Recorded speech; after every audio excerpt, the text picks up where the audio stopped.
Hi, my name is Raph.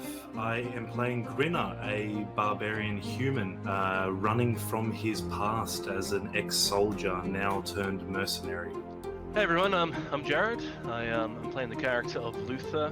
He's a Dhampir. He is a fighter that specializes in firearms, a bit of an investigator, and I am the great uncle of Grinner. Hi, I'm Jacob. I'm playing Tithla, the Goblin Ranger. She is a wonderful hunter and medical genius.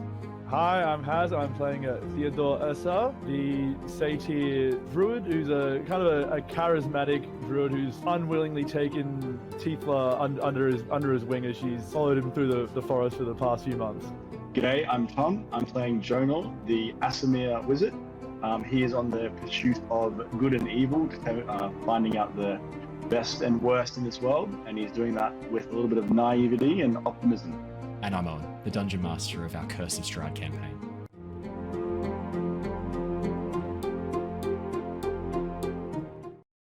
Hello!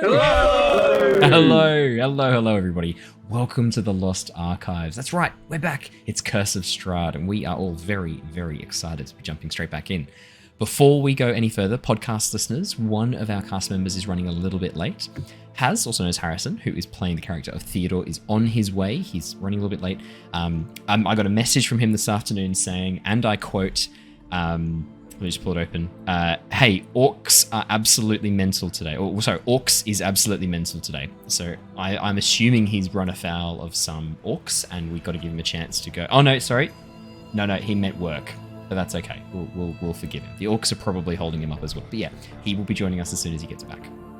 I'm not kidding. I legit got a message from him saying orcs is mental today. And then an hour later, I meant work, not orcs. Orcs is fine, which I quite enjoyed. Are you sure he doesn't work in a co-share office? Because there could be orcs there as well. It could be orcs there. And look, probably it's an equal opportunities employer. I mean, why would we discriminate against orcs?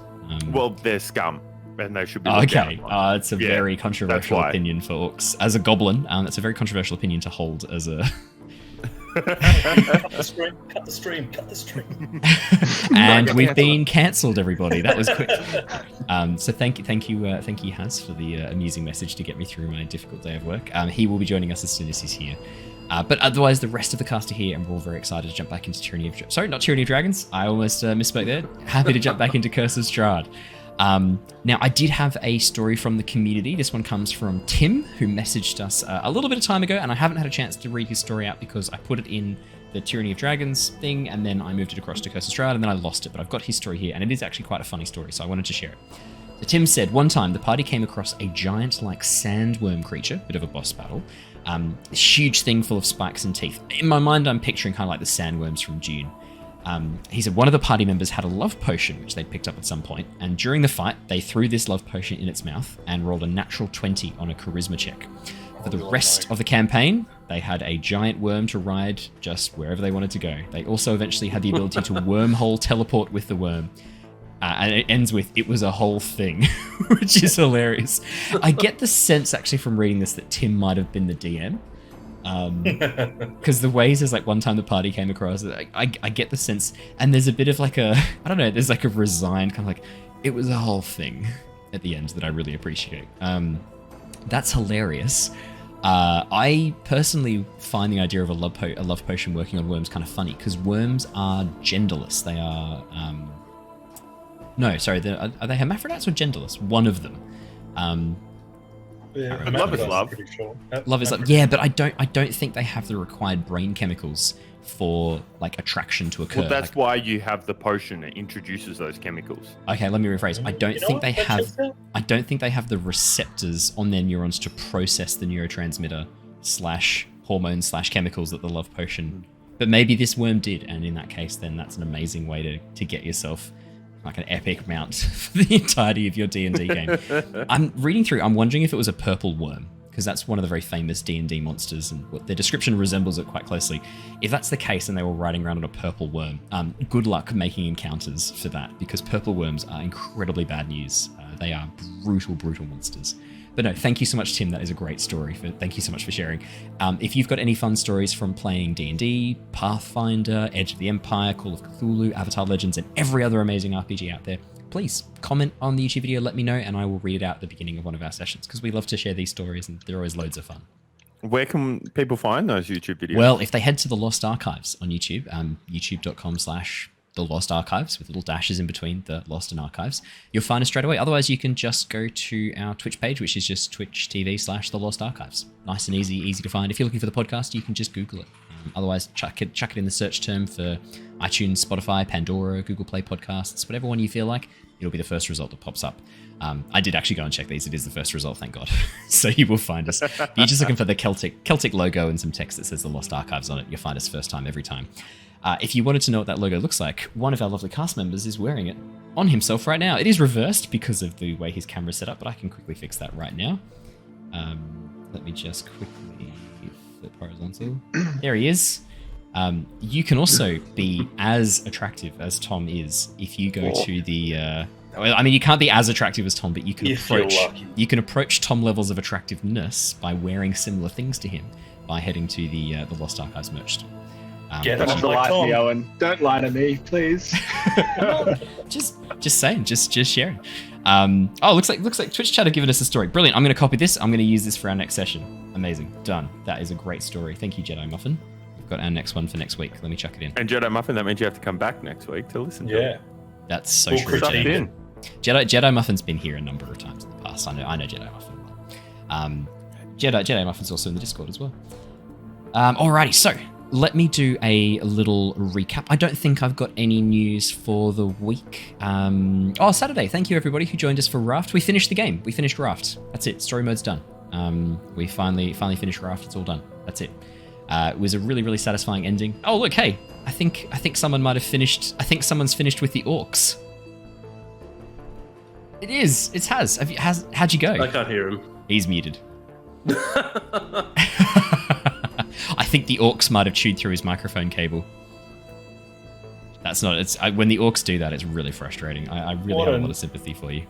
Awkward situation. Oh god. I'll show myself out. Sorry guys. Just write me out of the campaign. Can you take 1d4 psychic damage for me, please? I've already done it. I've already rolled it. I've rolled it. That's a 3 psychic damage. I rolled it. I also rolled once. So now you go take both. Yeah, you got to take both. Can you hear me now? Yes. Yeah. Do we want to? Probably not. How'd you go with the orcs? Did you pacify them? Did you defeat them? They were lovingly caressed. Oh no. Okay. That's I mean, look, that's a make love not war. So I approve. Each to their own. It's fantastic. They were very gentle. That's fantastic. Great. Okay, brilliant. That's awesome. I'm really What pleased. on this team? Nothing. I was just doing the recap and saying how you were taking on some orcs and then you jumped in. And they spawned. You Very spawned good. in. Your ears must have been burning. No, look. Let me do the recap and then we will jump straight back into the campaign. So, the newest team of the Tempest Adventuring Guild have found themselves lost in a strange land, following a request to investigate some mysterious disappearances. Exploring a manor in the ruined town of Dowbridge, the group have faced ghosts, ghouls, and banshees, and in the process of disrupting a cursed magic ritual, have now been pulled through a tear in space to the demiplane of Barovia. Travelling to the nearby town, the group were met by a Barovian man who introduced himself as Ismark, son of the recently deceased village burgomaster. Ismark also introduced the group to his sister Irina and revealed that they planned to head to the nearby town of Vallaki, fearing they might befall the same fate as their father. Befell. Heading into town, the group split in two, while Irina, Ismark, and Luther took the priest from the nearby chapel to the town guard for killing townsfolk to keep his vampire spawn son alive.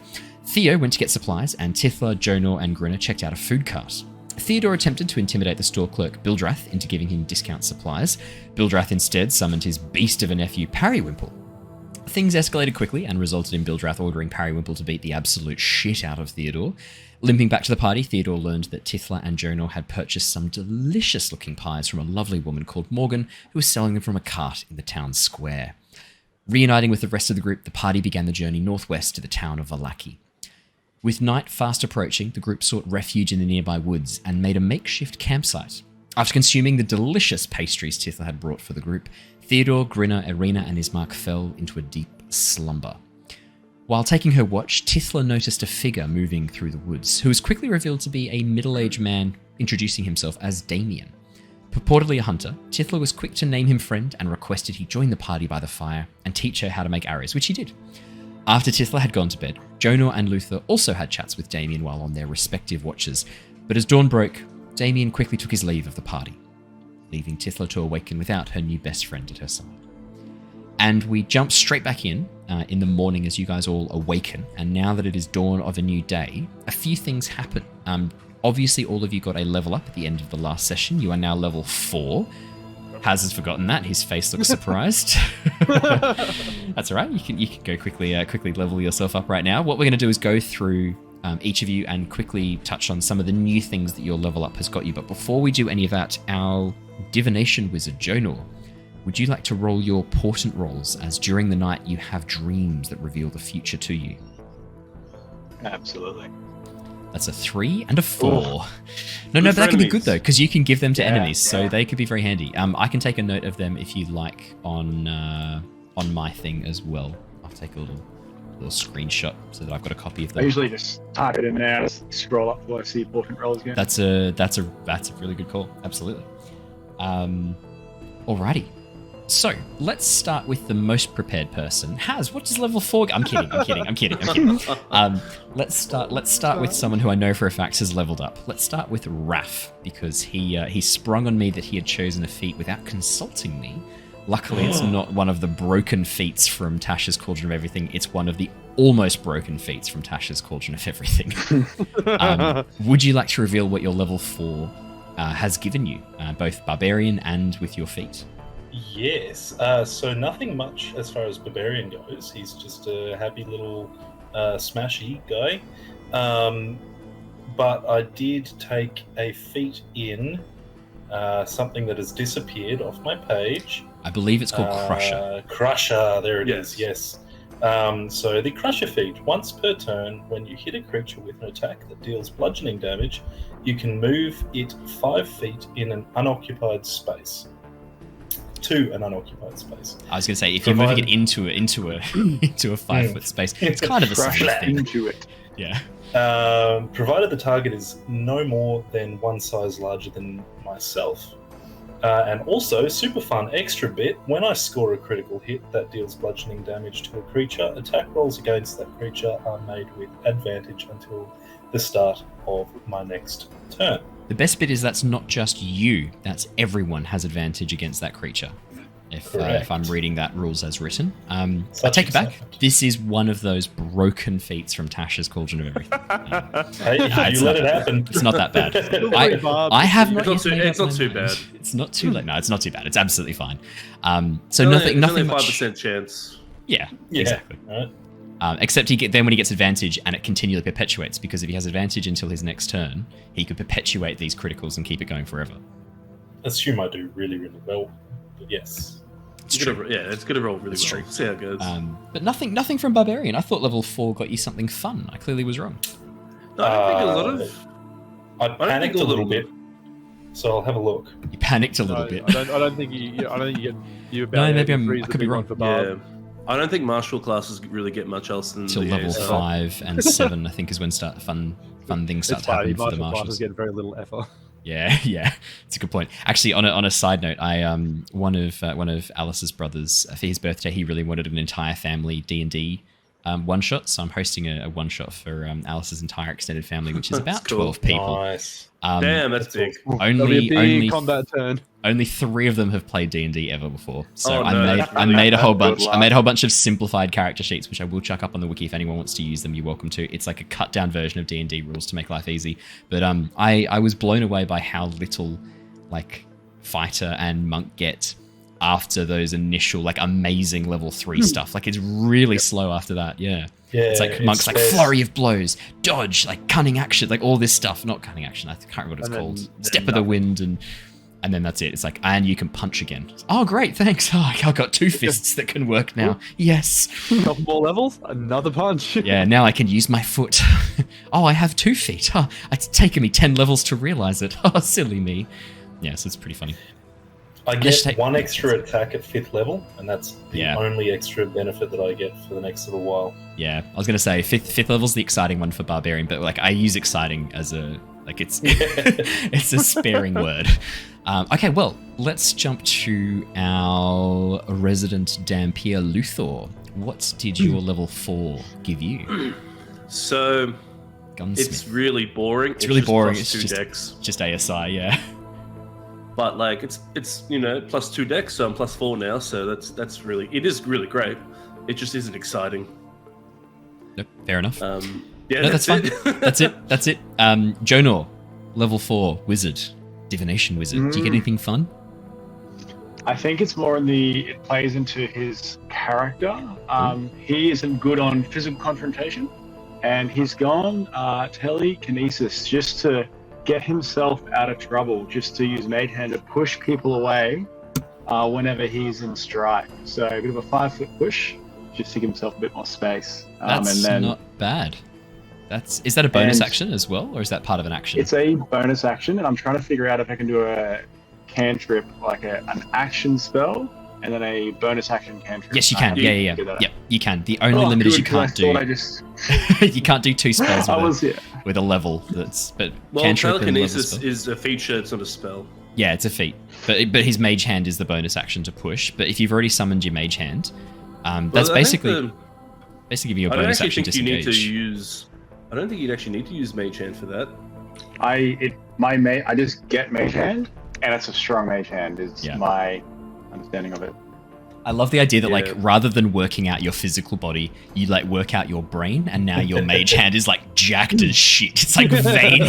It's like when it clenches, you can hear the Is it knuckles crunching just. your- Yeah. Yeah. Squeezy thing. Yeah, that's pretty funny. Like I do enjoy that mental image of like this really weedy wizard, this like stick of a man. Like it's like you don't want to mess with me. This guy's like, well, I'm gonna Like- fucking mess with you. Summon the mage hand, just crunches and the fist cracks slowly. What does your mage hand look like? Because as it's written, I think like the Ooh. example they give is like a white glove that hovers in place. But I've seen some pretty hilarious ones. I've seen a like a crawling hand version of the mage hand. I've seen someone do Thing from the Addams Family, which I thought was pretty funny as well.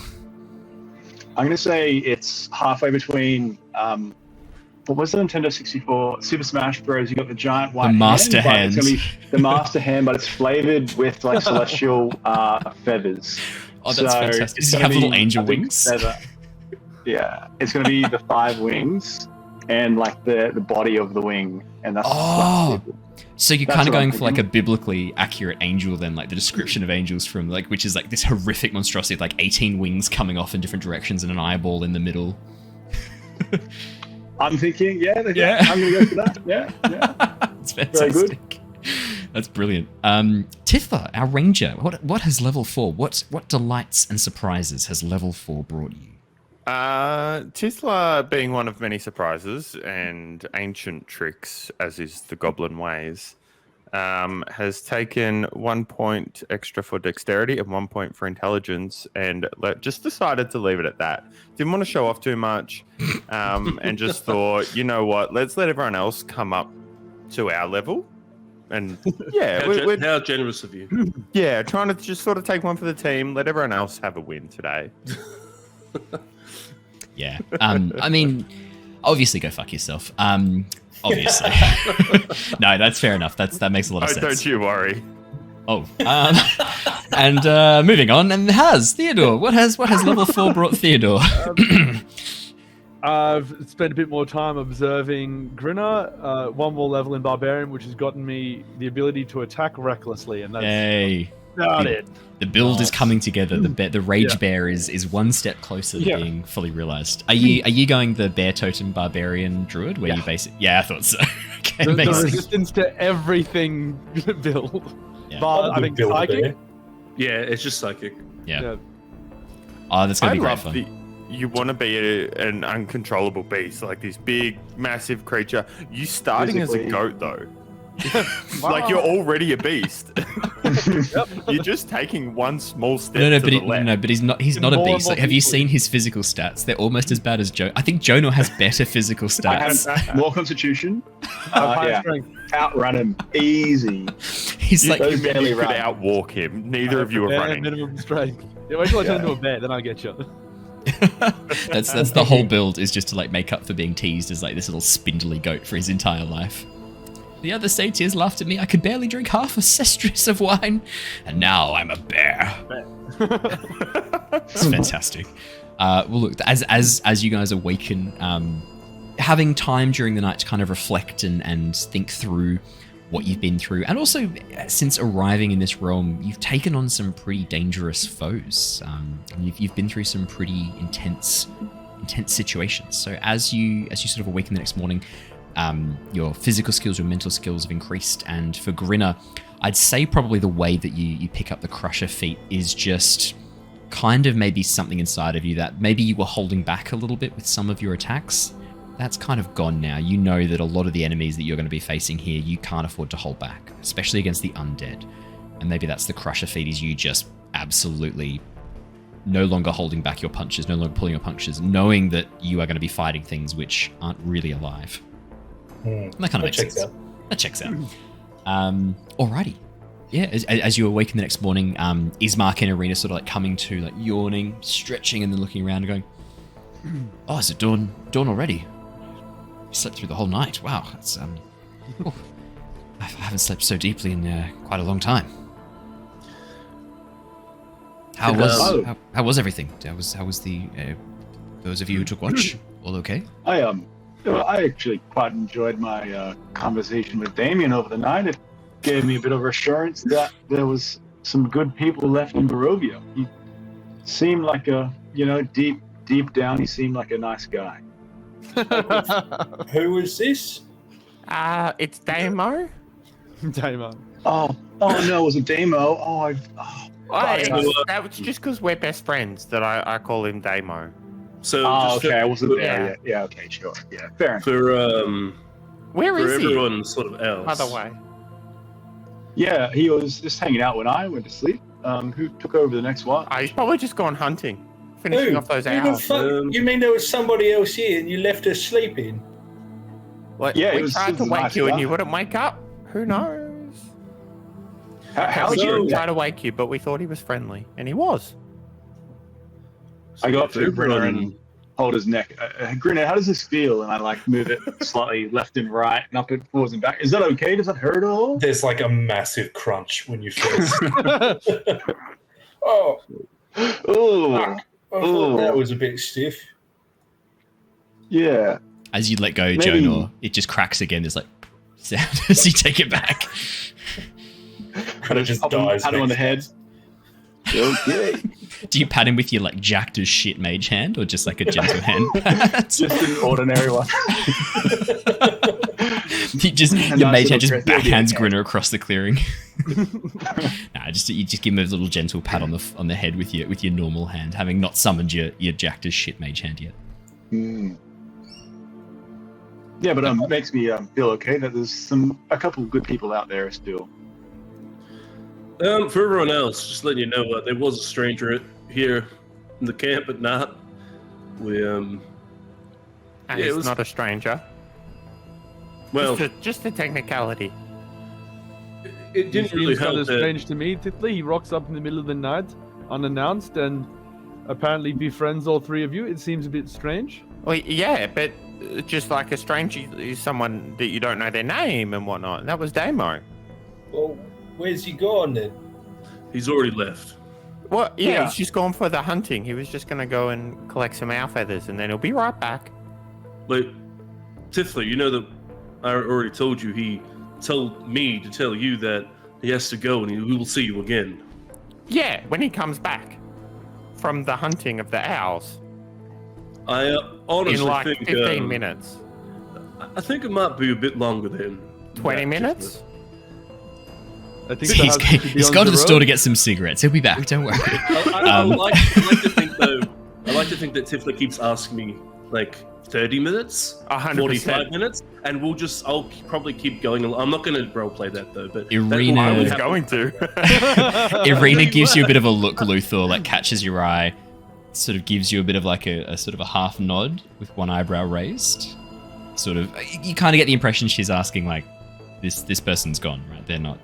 Like, do we break the news? Like, kind of like looking a bit like asking for your permission to kind of let Tithla down. As gently. I'm still talking Yeah. to Tithla, I'll just sort of notice her nod or notice her look, and I'll just sort of understand, and I'll nod back at her, like basically, like he's not here. An hour and 5 minutes? Tithla. An hour and 10 minutes? Tithla, have you Yeah. you seem to be quite knowledgeable with the creatures of the woods. Owls, yes. What time of the day do you normally see them? Is it during the light or during the dark times? Well, when the night, falls? the beginning and the end of the night and the day is when they're moving the last little bits to get ready for the sleeps, or they're just waking up. So now's actually the perfect time to be finishing off that hunt. So it makes complete sense that he's still out there. Well, if he seemed to be quite a good hunter, from what you've said, he could probably follow tracks that we make, correct? Yeah, but why would we do that? Well, Because if we stay I'm a out good here hunter, overnight and I again, we could get killed by Mr. Strahd. Well, no, he's all the way over there, isn't he? you point like maybe like 5 kilometers away. The giant castle rising above the wooded area in front of you. It's kind of an imposing thing right now, and the guy could catch a meteor with spells, so I can assume he can fly. He's a vampire, perhaps as a bat. Yeah, but that's why we slept here, so he couldn't see us and didn't know we were here. Yeah, so how about we do not sleep out here again, and we get going to Vallaki?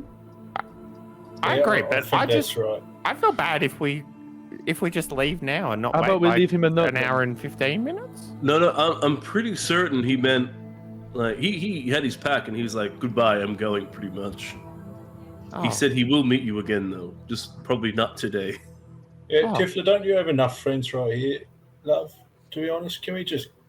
you need another one? I just have so much love to share, and he promised he was going to come back. Well, a lot of people say a lot of stuff, love. Let's go. Would you lie to me like that, Grinner? Absolutely. Come on. Oh, Tithla just has a tear. Arena comes over and pats you on the back. These Tithla lands... walks away. Tithla Oh, is going to yep. just walk off into the woods for a second. Yeah. Yeah, Arena sort of like watches her go and goes, I think she needs a minute. Maybe if we get our things together, perhaps we could humor Tithla, write a small note to leave on the branch. Don't give too many details of where we're going, but at least give her some idea. Mademoiselle Irina, do you know this Damien that wanders the woods shooting owls? It honestly seems a bit fantastical. I've not heard that name before. It is not a name that I am familiar with. But then again, there are a lot of people here, strangers who come through, people who are born here who I never meet. I've mostly spent my time in Barovia, the village of Barovia. I would not know all the people here. It is not out of the question that there are. I know there are many hunters who travel these woods and hunt game and livestock for their well-being and for their livelihood. I do not know many of their names. It's not out of the question that there are people who would be traveling through alone, though. It seemed to indicate Tithla and Luther, and Jonor, they were saying this was a soul person traveling. That is a bit more unusual. Most people tend to travel as a group. Ismark sort of nods and jumps in. Yeah, it's pretty unusual for people to travel the wilderness by themselves. Only those who are either incredibly foolish or incredibly competent or incredibly confident in their abilities, regardless of what their abilities might be, would do that. So Can I whoever roll survival or nature to know general owl patterns? Yeah, you could. That would be. Yeah, I'd say survival or nature. I'll let you roll either. I'm just catching up on chat. Chat are really sad for Tithla. I'm just noticing Tithla has abandonment issues. Relatable. Yeah, they're bang on. That's a 20 for heartbreaking. Theodore for survival. Theodore, you know that owls generally aren't out as the sun's rising. Owls are very much nocturnal hunters. As soon as dawn is even slightly approaching, as soon as the light begins to return, owls generally have gone back to their nests. If they've got young ones or owlets, I think baby owls are called, they're probably back even sooner to feed them and to regurgitate the animals that they've caught for them.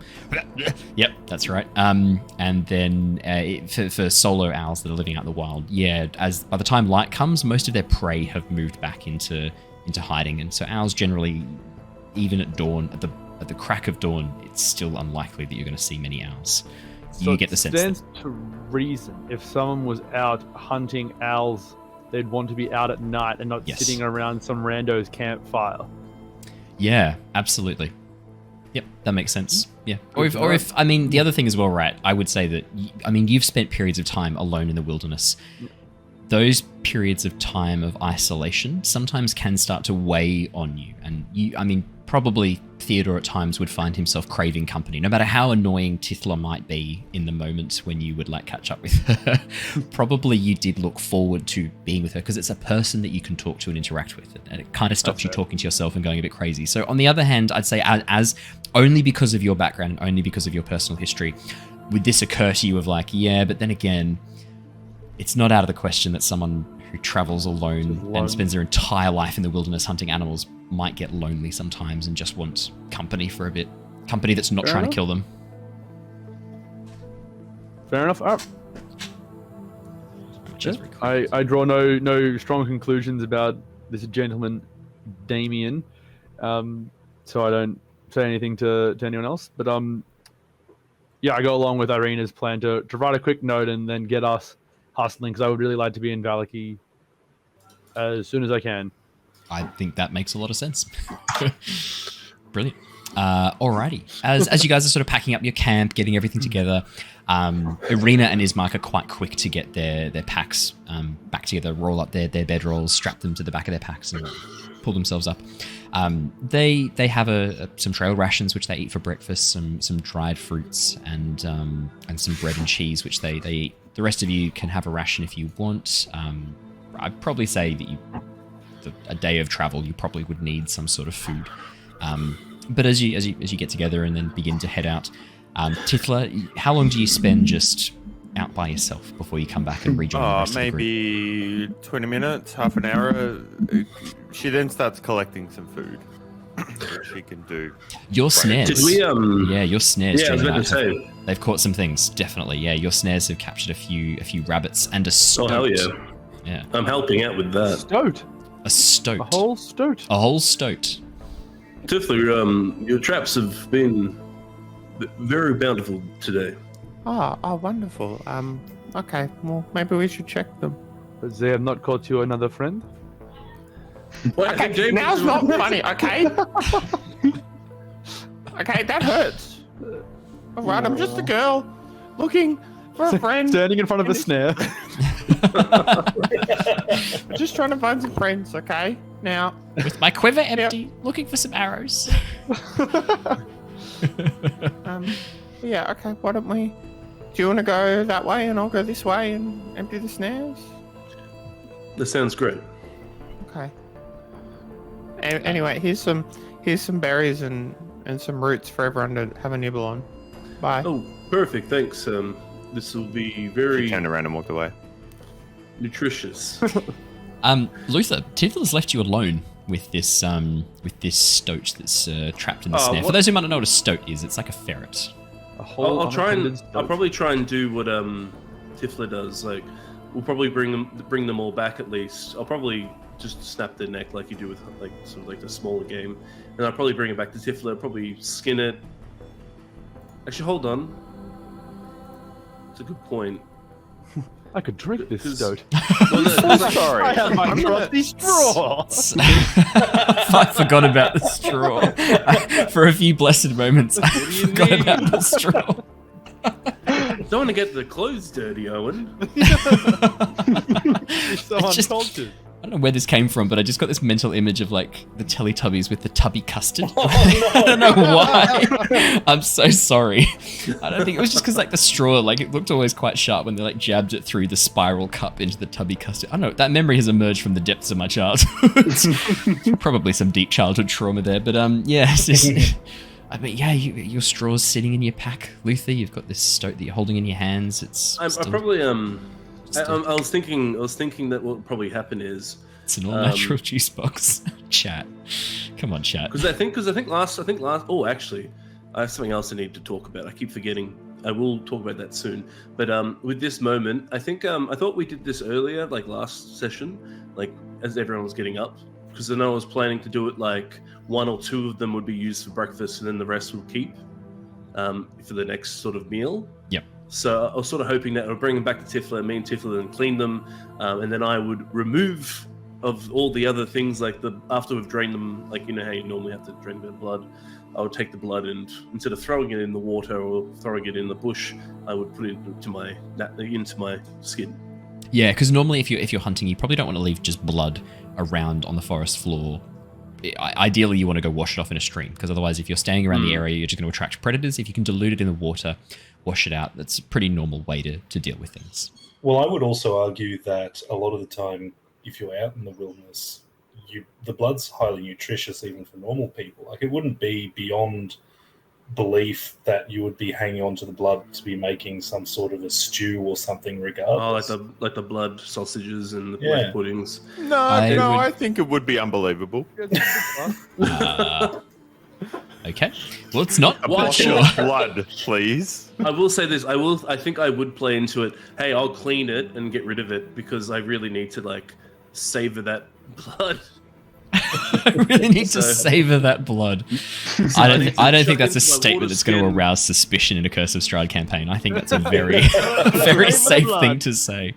I just need to savor this blood, if that's okay, my good friends. I'm thinking of this in my head. Yeah. But so that's what I'll do. I'll take it back, clean it with Tithla. It's a nice bonding experience. While Tifla's preparing, I'll be like, "Hey, I'm gonna go. I'll throw out all the crud and whatever else, and then I'll put it into my water skin." Do you look like you know what you're doing when it comes to skinning that? You'd probably be better than I would, and I'd probably be learning from you. Yeah, well, Tithla will let you do it, but then try and guide your hand a little bit. Constant criticism. No, do this. No. Sorry, just over here. Yep. So I have +3 survival, but I think yours would be higher. So yeah, you definitely would be the mine's 4. learning. Yeah, she's trying to help. Mine's 5. I'm the most survival apparently. Yeah. I'm sorry. Shut up, goat. Okay. All right. Remember that your characters are really close friends and companions. Yeah, that's what happens with friends. They then mock each other. It's true. Brutally. That's a good. Although that's the thing for Australians. I don't know if every other culture has that, because there's a thing with Australians where if you've got someone who's a really close friend, they're a total bastard. But if there's someone who you don't like, they're a bit of a bastard. I don't know why this is a thing in our vernacular, but it is totally a thing Australians do. I caught myself doing it the other day, and I sort of had to take a step back, and I was like, oh yeah, I do this as well. I think it's like a whole thing Australians do. We've been indoctrinated into that way of thinking, so it only makes sense. Yeah. Just light abuse. Yeah. Yeah. You must not like that person if it's only light abuse. Yeah, exactly. No, it's the heavier the abuse, verbal abuse, the more you are showing affection and attention and care in the way that only Australians can. And it's not confusing at all. We just properly deal with our emotions and say how we feel. Yeah. You know what? You're a twat. Hey, let it out. Oh, I love you too. I hate you. You're the worst. Oh. So as Luther begins skinning the three rabbits and a stoat. I like this from chat. Luther, you're getting it all over your mouth. You're so bad at this.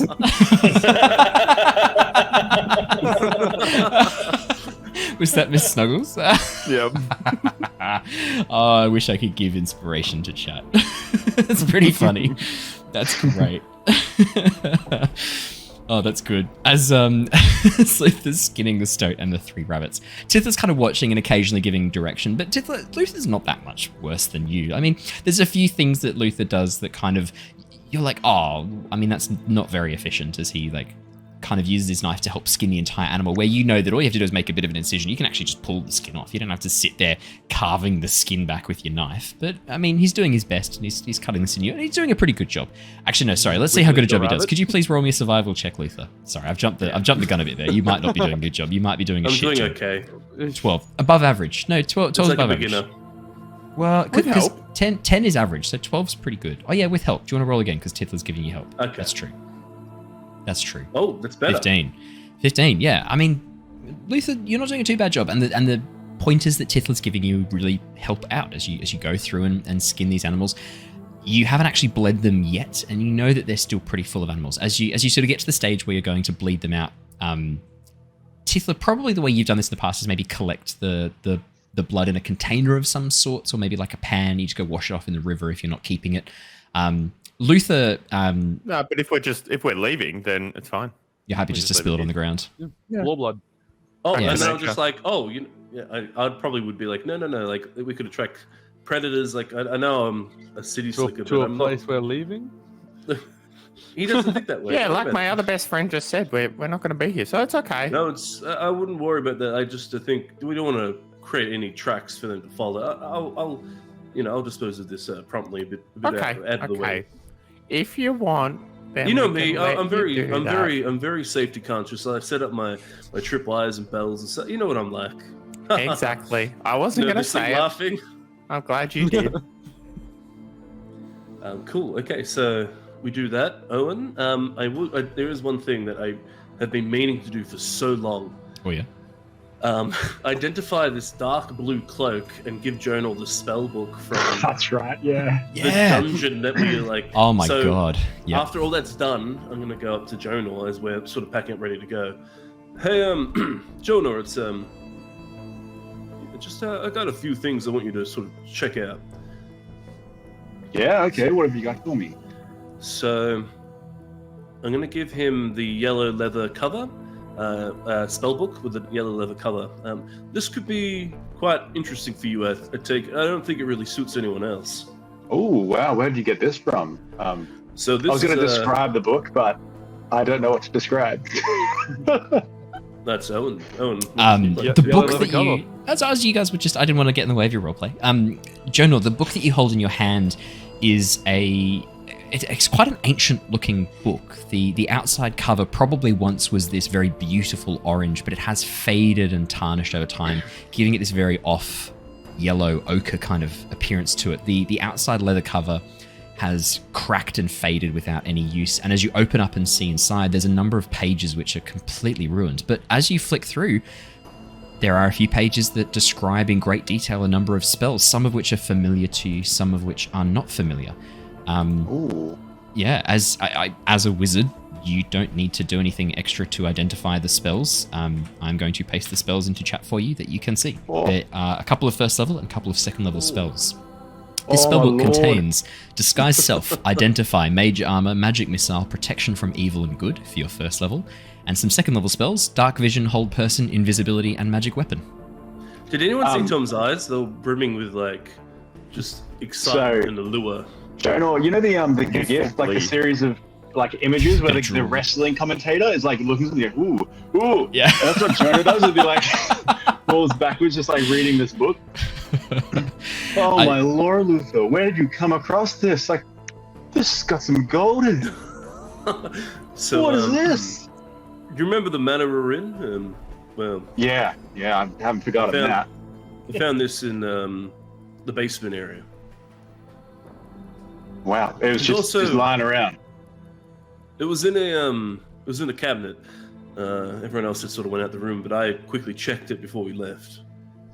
That's the sort of attention to detail that I just absolutely adore. Not adore, admire. Admire. I think that's kind of cute. That's He's just so giddy. He's just so giddy. He just words are falling out of his mouth. I think we can do some real good for us. Then I present him the dark blue cloak. This is something else that I found. Someone of your sort of arcane, prowess, you might have a bit more, shall we say, chances at identifying this thing. Yeah, this is very interesting. I grab the cloak and fold it over and get a feel of the texture and look for any like insignias, incarnations, any of those sort of things all over it. Yeah, would you like to roll me an Arcana check, please, Jonor? Yeah, I'd start with that, then start a ritual identify. Oh, okay. If you're casting... So with your Arcana check of 12, as you begin examining the cloak, definitely there's some magic aura to this. As you run your hands over it and look, you can see that the cloak, unlike the spellbook, is completely untouched by time.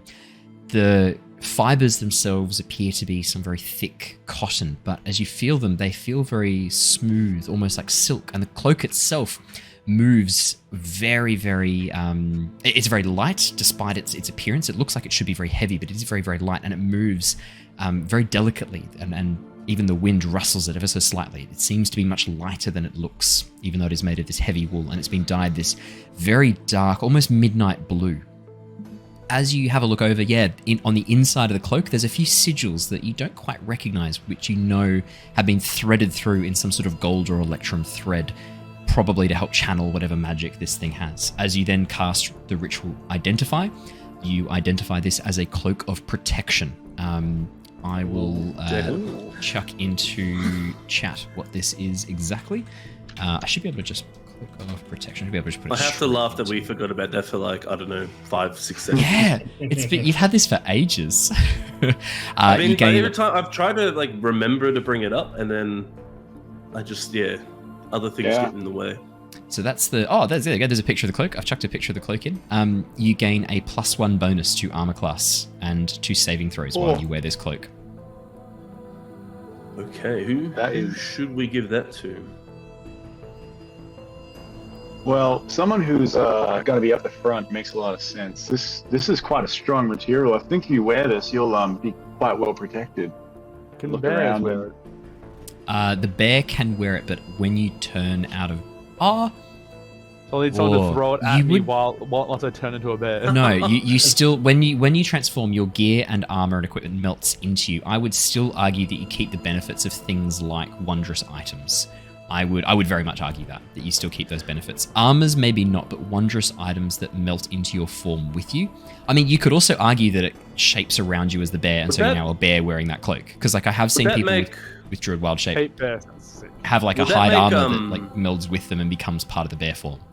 Would that make the armor though that like gives the wild? It says specifically wild shapes get like a +1 AC or something. Would that make them like they like specifically state it? I think there is an armor that says that. There's the armor of the wilds, I think it's called, or something like that, which does work for wild shape and gives all of your wild shape forms a +1. I can't remember exactly what it's called. I think it is called the armor of the wilds. Would this get in the way of unarmored defense though? Yes, it would. It would replace unarmored defense. Oh no, sorry, the cloak of protection wouldn't. But the armor, the druid armor that does would. Right. Then it would be a net boost to Barry Boy, who does well in all categories except AC, but I'm also happy being a bear, so if anyone else would get better use out of it, feel free to take. I guess that's the thing, isn't it? We have 2 like HP tanks. Yeah, that's I'm bear full. I'm just a HP sponge. I'd get hit by pretty much anything that comes my way. Just as an FYI, with the druid rules as written for wild shape, you choose whether your equipment falls to the ground, merges into your new form, or is worn by it. Worn equipment functions as normal, but the DM decides whether it is practical for the new form to wear a piece of equipment based on the creature's shape and size. Mundane equipment doesn't change size or shape to match the form, but magic items and magic armor do change to match the form. It's one of the things that magic items and magic armor do. So you could be a bear wearing this cloak, and that would give you +1 to your armor class. That's pretty good. In case you're wondering. Yes. How much AC does the bear get? I can check for you. The Bjornling has, so it's on natural unarmored defense. So it's 10 plus Dex is 11 plus Con is 3, so 14. And so this would make it go to 15? Yeah, this would make the armor class 15 for the Bjornling. Tempting, isn't it? Would be very helpful for someone up the front. That is for sure. Or for someone who can't wear armor. Oh yeah, that as well. Yeah, or if there's someone super squishy that we're worried about. Yeah, I mean, we have many candidates that would be useful for... Yeah, that's the thing, because also, like, I haven't even fired my gun off every time you guys have been, like, getting walloped and I've had to jump in. Okay. Sounds like that's poor management, tactical management on your behalf, not necessarily anyone else's fault. Bad. Yeah.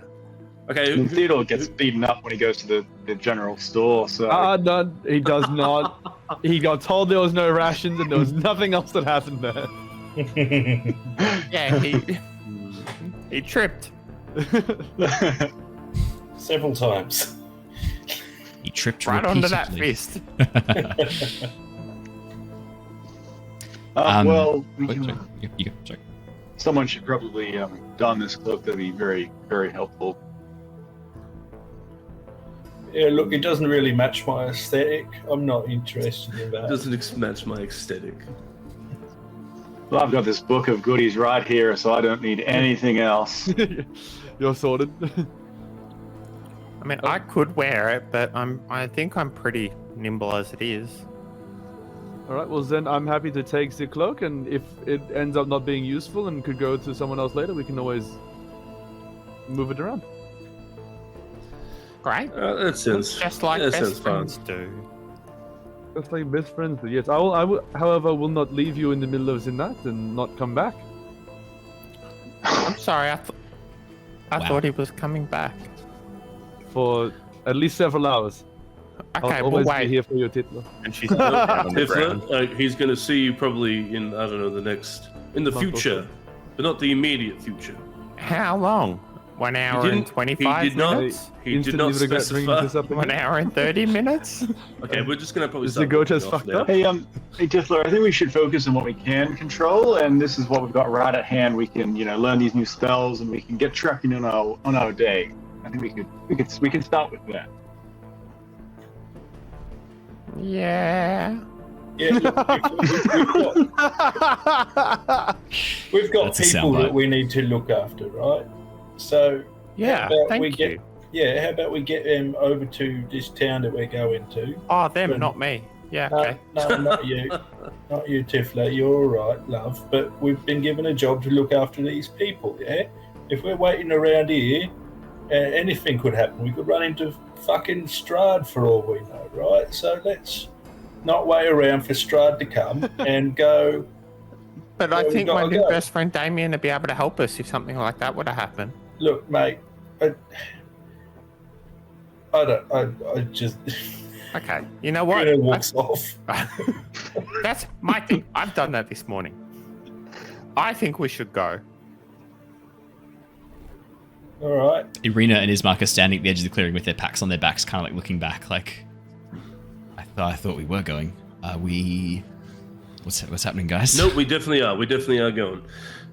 So, Before we totally break camp, Owen, what is the pie craving situation? At the moment, you are still feeling satisfied. All right, so I'm totally happy that there's pie on the ground and it's going to stay there. Oh, I had forgotten that there's a pie on the ground and it's going to stay there. I was just going to make sure that was on everyone's mind. That Thank you. Tithla is leaving the pie there for Damien to return to. There is a pie on the ground. Grinner, probably at this stage you're not feeling the cravings yet. Okay. I mean, you can see the pie there, but you have no more desire to eat it than normal. But would Grinner just take it anyway? I don't think he would actually. I think the pie's going to stay put. Okay. I think we've got enough. He's not out there looking for yummy bits, really. He's just sees it as wasteful. I have taken the gourmand feat. I plan on eating every creature that I come across. Tonight we're having goat. Please join me, my special guest, Theodore. Come on down. We only need his lower half. That's true. Just what about the legs? He doesn't need those. Yeah. What about his legs? He don't need those. Oh, Like they how there'll be look wildlife tasty. Sorry, Tom, you go. Like how there'll be wildlife that is going to eat this pie, and they're not going to eat it in one sitting because it's like a large piece, and so they might get addicted to dream pie. I love the idea that there's just a colony of ants out there that this pie is now their god, and it's like This is how you get several cocaine there. This is a cocaine. Oh, this was the punchline of you leaving the pie was like in 6 sessions. You were going to come up against like Dream Pie Bear. Okay. It was the first thing that popped into mind. I was like, Bear would be able to follow your scent trail and know that you might have more dream pastries on you. The bear's got the shakes from the withdrawals. They've got very shaky mouths. As you guys finish breaking camp and heading off, the pie stays. They've got like very loose lips, very mobile lips, bears. If you've not seen bears. They've got very jiggly jowls, and that's where I'm leaving that topic. They're all looking at me, chat. If you're listening to the podcast, they're all looking at me again. I hate it when they do that.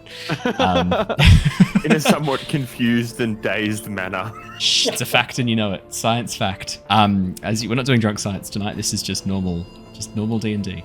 As you continue sort of like leaving the clearing and walking through the forest, it doesn't take too long before you emerge back on the main road, the forest pathway shortcut that you took, only briefly diverting you from your main course. As you get to sort of the edge of the road heading towards the north, you can see up on a hill towards your left what looks to be a large windmill right on the edge of the forest, up a large section of the hill to the west of where you guys are.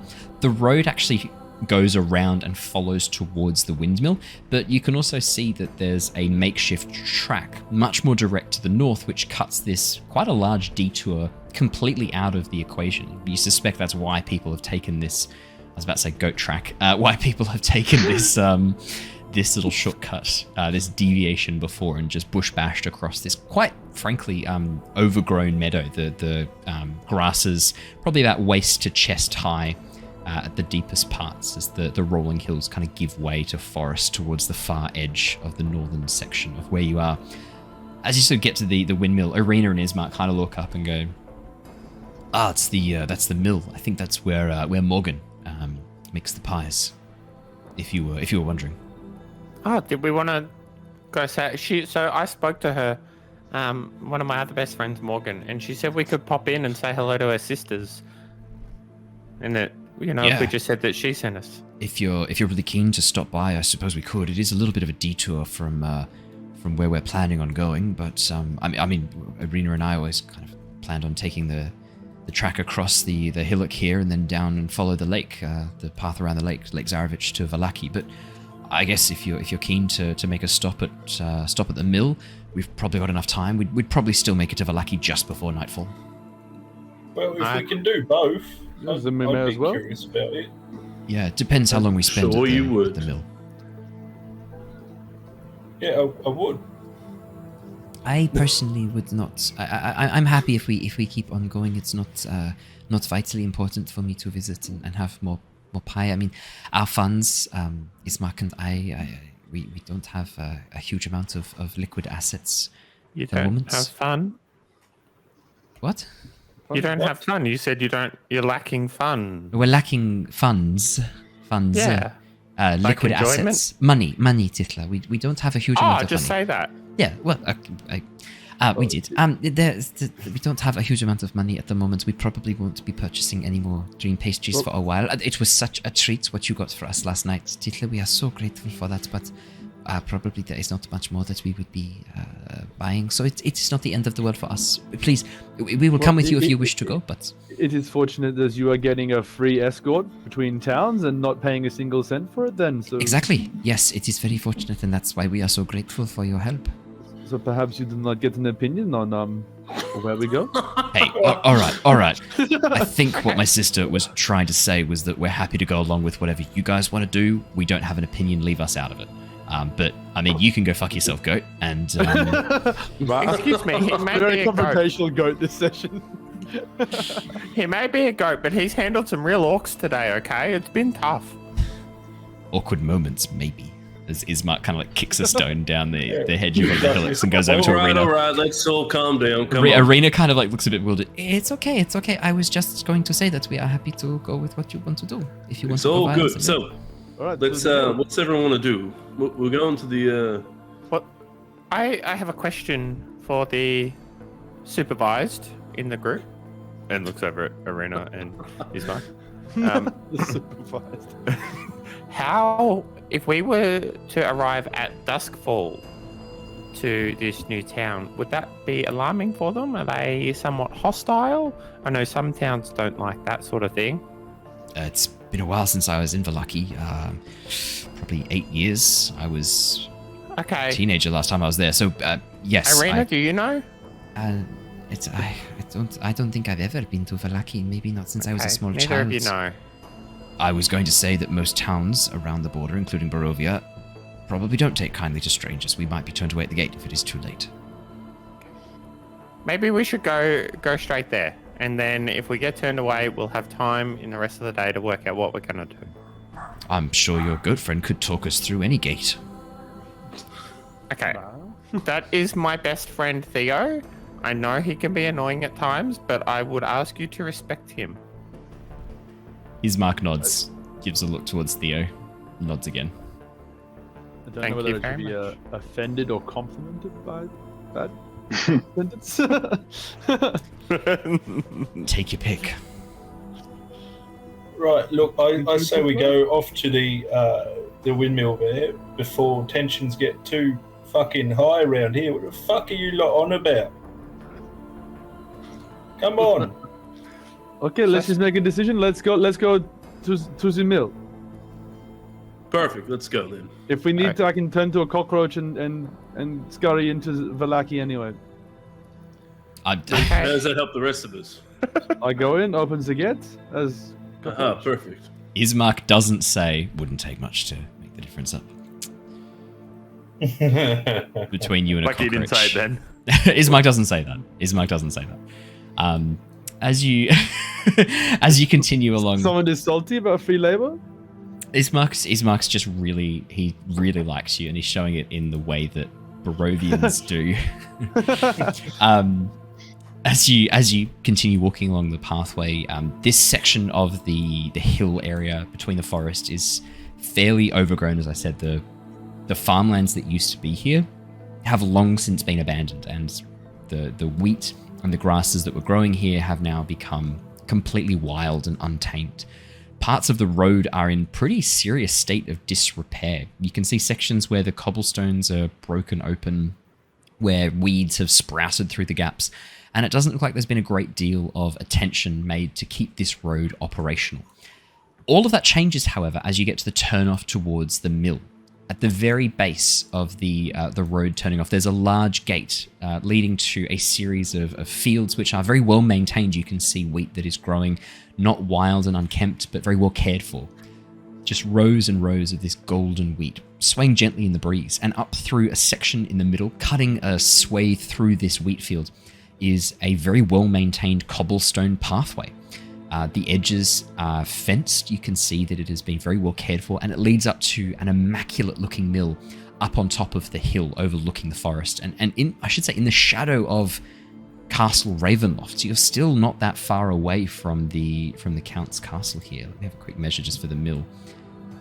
It's only sort of 8-9 miles away. It's not that far away at all. But this mill looks to be very well cared for. It's about 4 stories tall, this massive windmill gently turning in the breeze. There's a very light morning breeze that sort of drifts across the fields. And you can hear from inside this like groaning sound as the millstone turns around. Underneath there's what looks to be some sort of abode/shop. You can see that it is a converted section of the lower bit, converted from storage and warehouse to this large bakery with open windows, shutters flung wide, a large double barn door leading into the mill.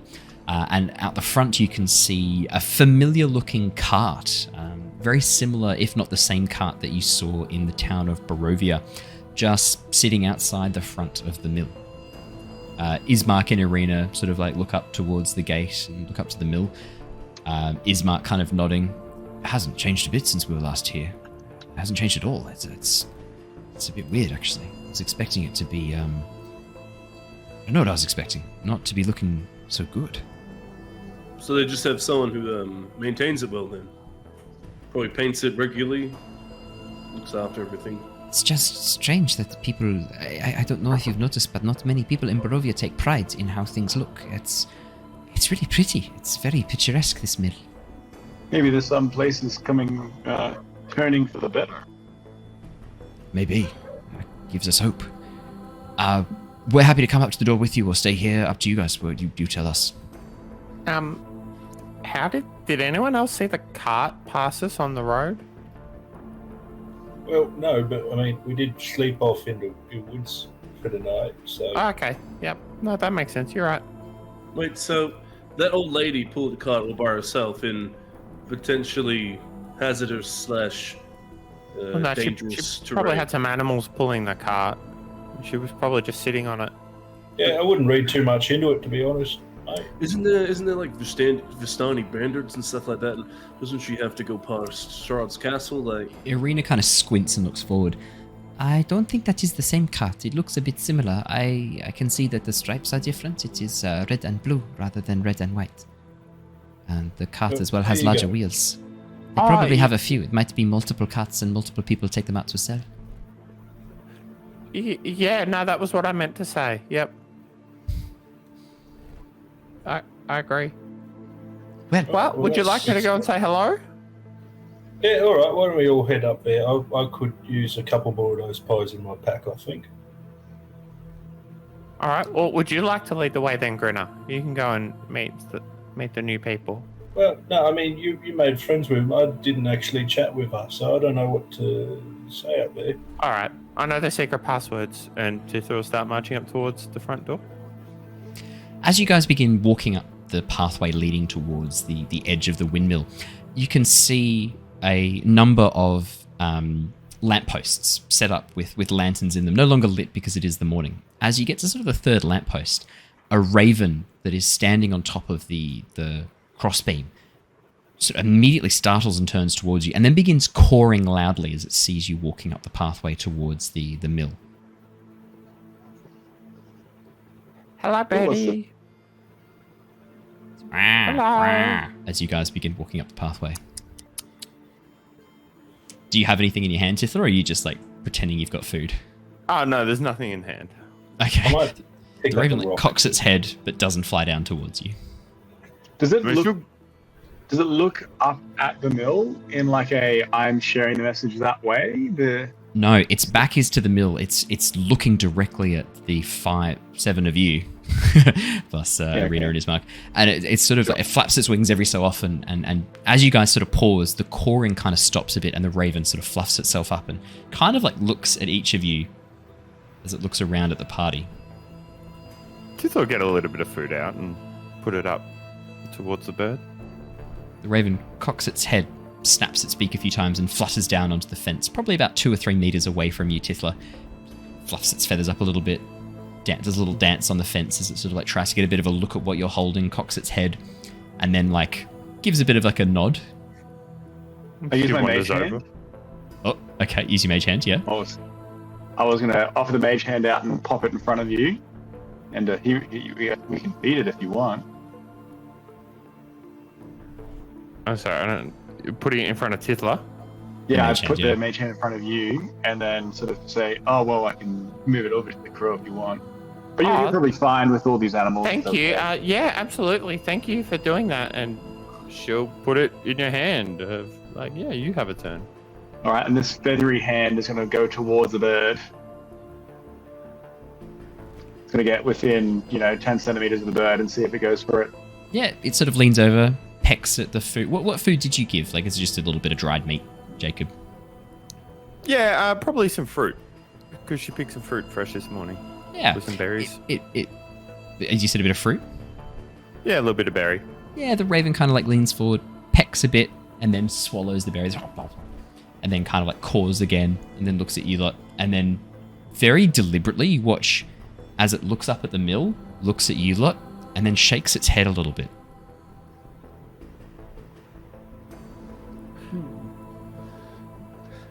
Do we think we noticed that unusual bird behavior? Yeah, I'm going to say all of you noticed that is slightly unusual bird behavior. I think Grinner's going to pick up a rock. Okay. Just to have. Do not harm the bird. Can I go knock on the door? Yeah, it's still probably sort of 20, 30 meters up the pathway. As soon as you go to continue walking up the pathway, Luther, the raven kind of like jumps up into the air, flaps a few meters down the fence, and caws again and looks at you and flaps its wings a little bit and then looks back at the pathway from where you came from. You I'm want going us to to- leave, bird? As Maybe the it's good or raven something. As the raven opens its beak, the 2 barn doors at the top of the hill slam open. The raven immediately takes off cawing, disappearing into the air and flying as fast as it can away from the mill. I was going to say, Yes? I was going to point at it, and I just got a message. Oh, yeah? Go. And I was going to say, hi, bird. Anything else? Just hi, Hey, bird. bird. Hey, bird. To see if it talks back. That's all I had to say to it. You don't get any response, but you know the message sent, and you could feel that the message was received. Ooh, and understood. Ooh. interesting. Message only works on like intelligent creatures, right? It doesn't work on. It has to be able to. It has to be able to speak a language to be able to respond, and to be able to understand the message. So the spell, the spell doesn't fail. The spell like activates. You say the line. You say, "Hey bird," point. The message is received, but no response is sent, and you know that was a choice. I imagine at that point when that happened, then the doors flung open and it flew away. Yeah, exactly right. As the doors swing open, Probably freaking out too much. Yeah.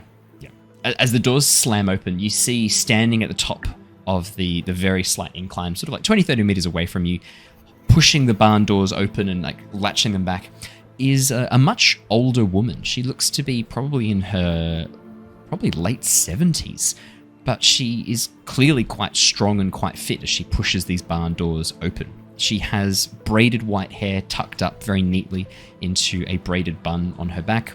She's wearing layers of black and white cloth draped over her that almost looks a little bit like almost like a waitress's outfit, but much more like tea house waitress outfit in these black and white and grey colours. She has a large sash and apron around her waist, and she has in the apron in the pockets a number of cooking utensils. You can see some tongs, a spatula, as well as a massive wooden spoon. And as she dusts her hands off, you see little puffs of flour coming off. She looks down the road, kind of shades her eyes from the sun a little bit. "Oh, we have guests. Hello." She gives a bit of a wave at you lot. Hello, madame. Is this Jonor, Luther? Is this the pie lady? No, this is not the pie lady. There are you see some similar features, like the high cheekbones, the very dark eyes, but she looks a lot older than the woman you saw. So Not exactly the same, but kind of a similar demographic and features. So no, not the same woman. Hello, madame. We are the travelers on the road looking for, I don't know. Looking for pies. Oh, I suppose we're looking for pies and perhaps other things you might sell. Pastries, sausage roll, perhaps. As you shout from 20, 30 meters away, she kind of like cups her ear and listens and goes, "You want a surprise?" Yes, honestly, that sounds kind of fun. We don't. I mean, how good our food is a surprise to all. Could you come a bit closer? She sort of begins like hobbling down towards you very slowly as she takes very tiny little steps, like only really putting one foot directly in front of the other one as she walks. And she walks with sort of like slight sway, and as her dress sort of sways from side to side, you can see that she has these very big stompy boots underneath the dress, but she's walking quite carefully and slowly towards you guys. No, I heading up to meet her halfway. That would be impolite to make an old lady walk the whole way down. As you get a bit closer, she kind of looks and goes, "Oh, I thought they were furry trousers." Well, I suppose they are a kind of furry trouser. Oh, well, what were you saying? Sorry, I couldn't quite hear from all the way down there. We were wondering if you had any more of your lovely pies or anything else for sale. Lovely pies. Oh, you've come to the right place. Welcome to the mill. We make all sorts of delicious pastries and baked goods here. You're very welcome. You can come in and we can find something for you if you're looking for something delicious for the road. Yeah, that would be lovely. Thank you. Oh, wonderful. Well, come. And she begins walking away. Can I, as she walks, like if I stay behind her, can I just gauge her? How do I put this? Can I gauge her movements and her walk?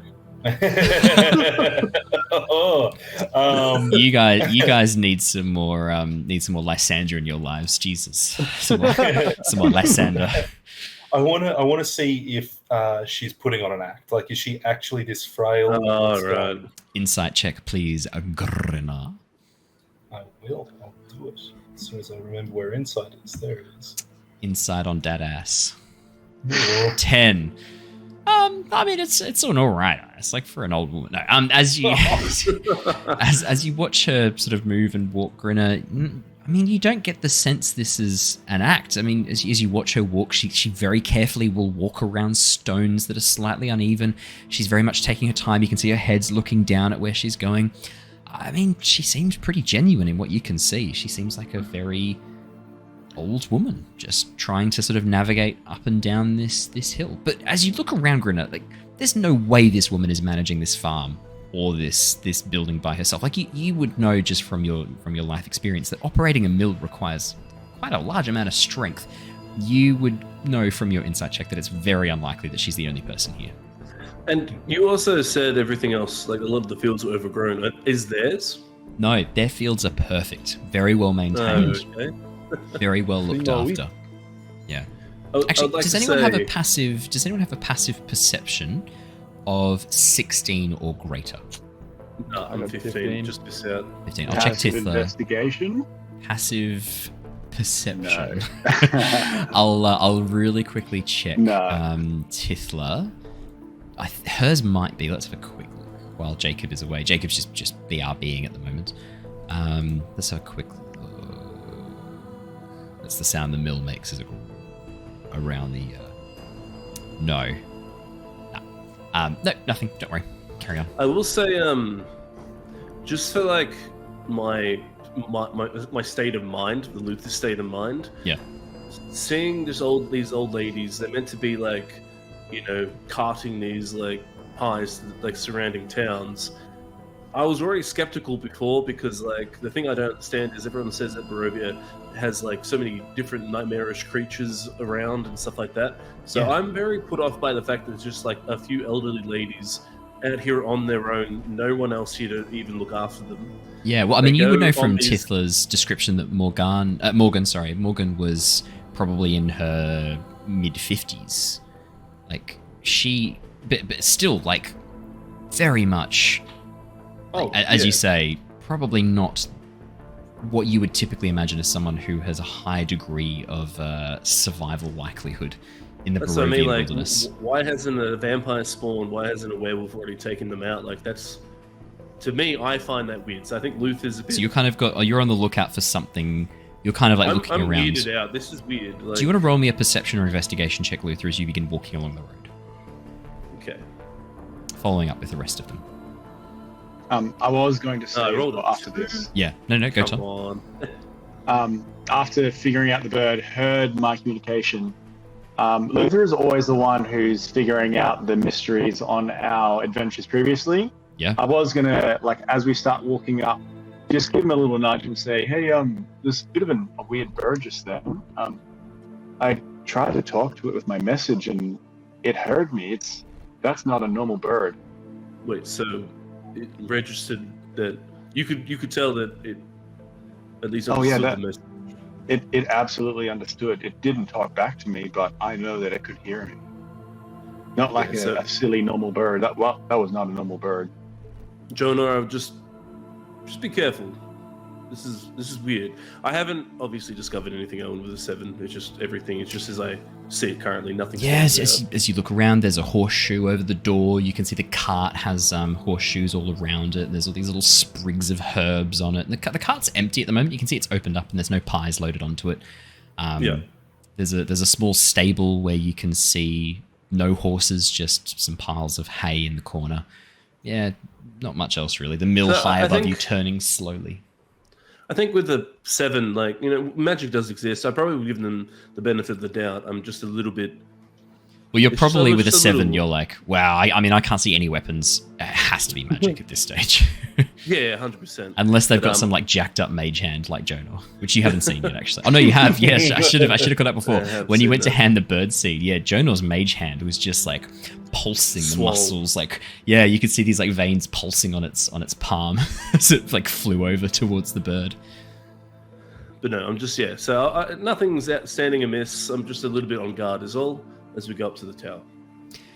As you guys get to the edge of the courtyard, the edge of the road that opens up into the courtyard towards the mill itself, you can see the mill rising high above you, casting a bit of a shadow towards the forest away from where you guys are. The sun shining on your backs as you guys are walking towards the west from the east.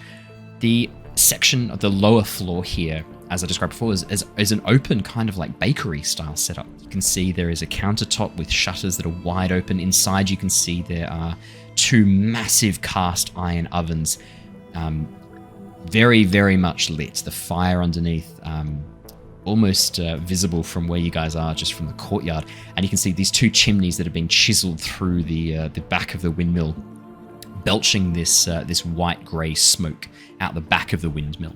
The double barn doors that are opened up reveal an inside area that's been converted into almost like a semi-cafe setup. There's a couple of tables and chairs, quite roughly made, but quite nice, rustic-looking tables and chairs on the inside. And you can see that there are, like water barrels set up out the front for horses. There's a cistern nailed to the side of the windmill to catch rainwater. It looks like a very well self-efficient system that's been set up here.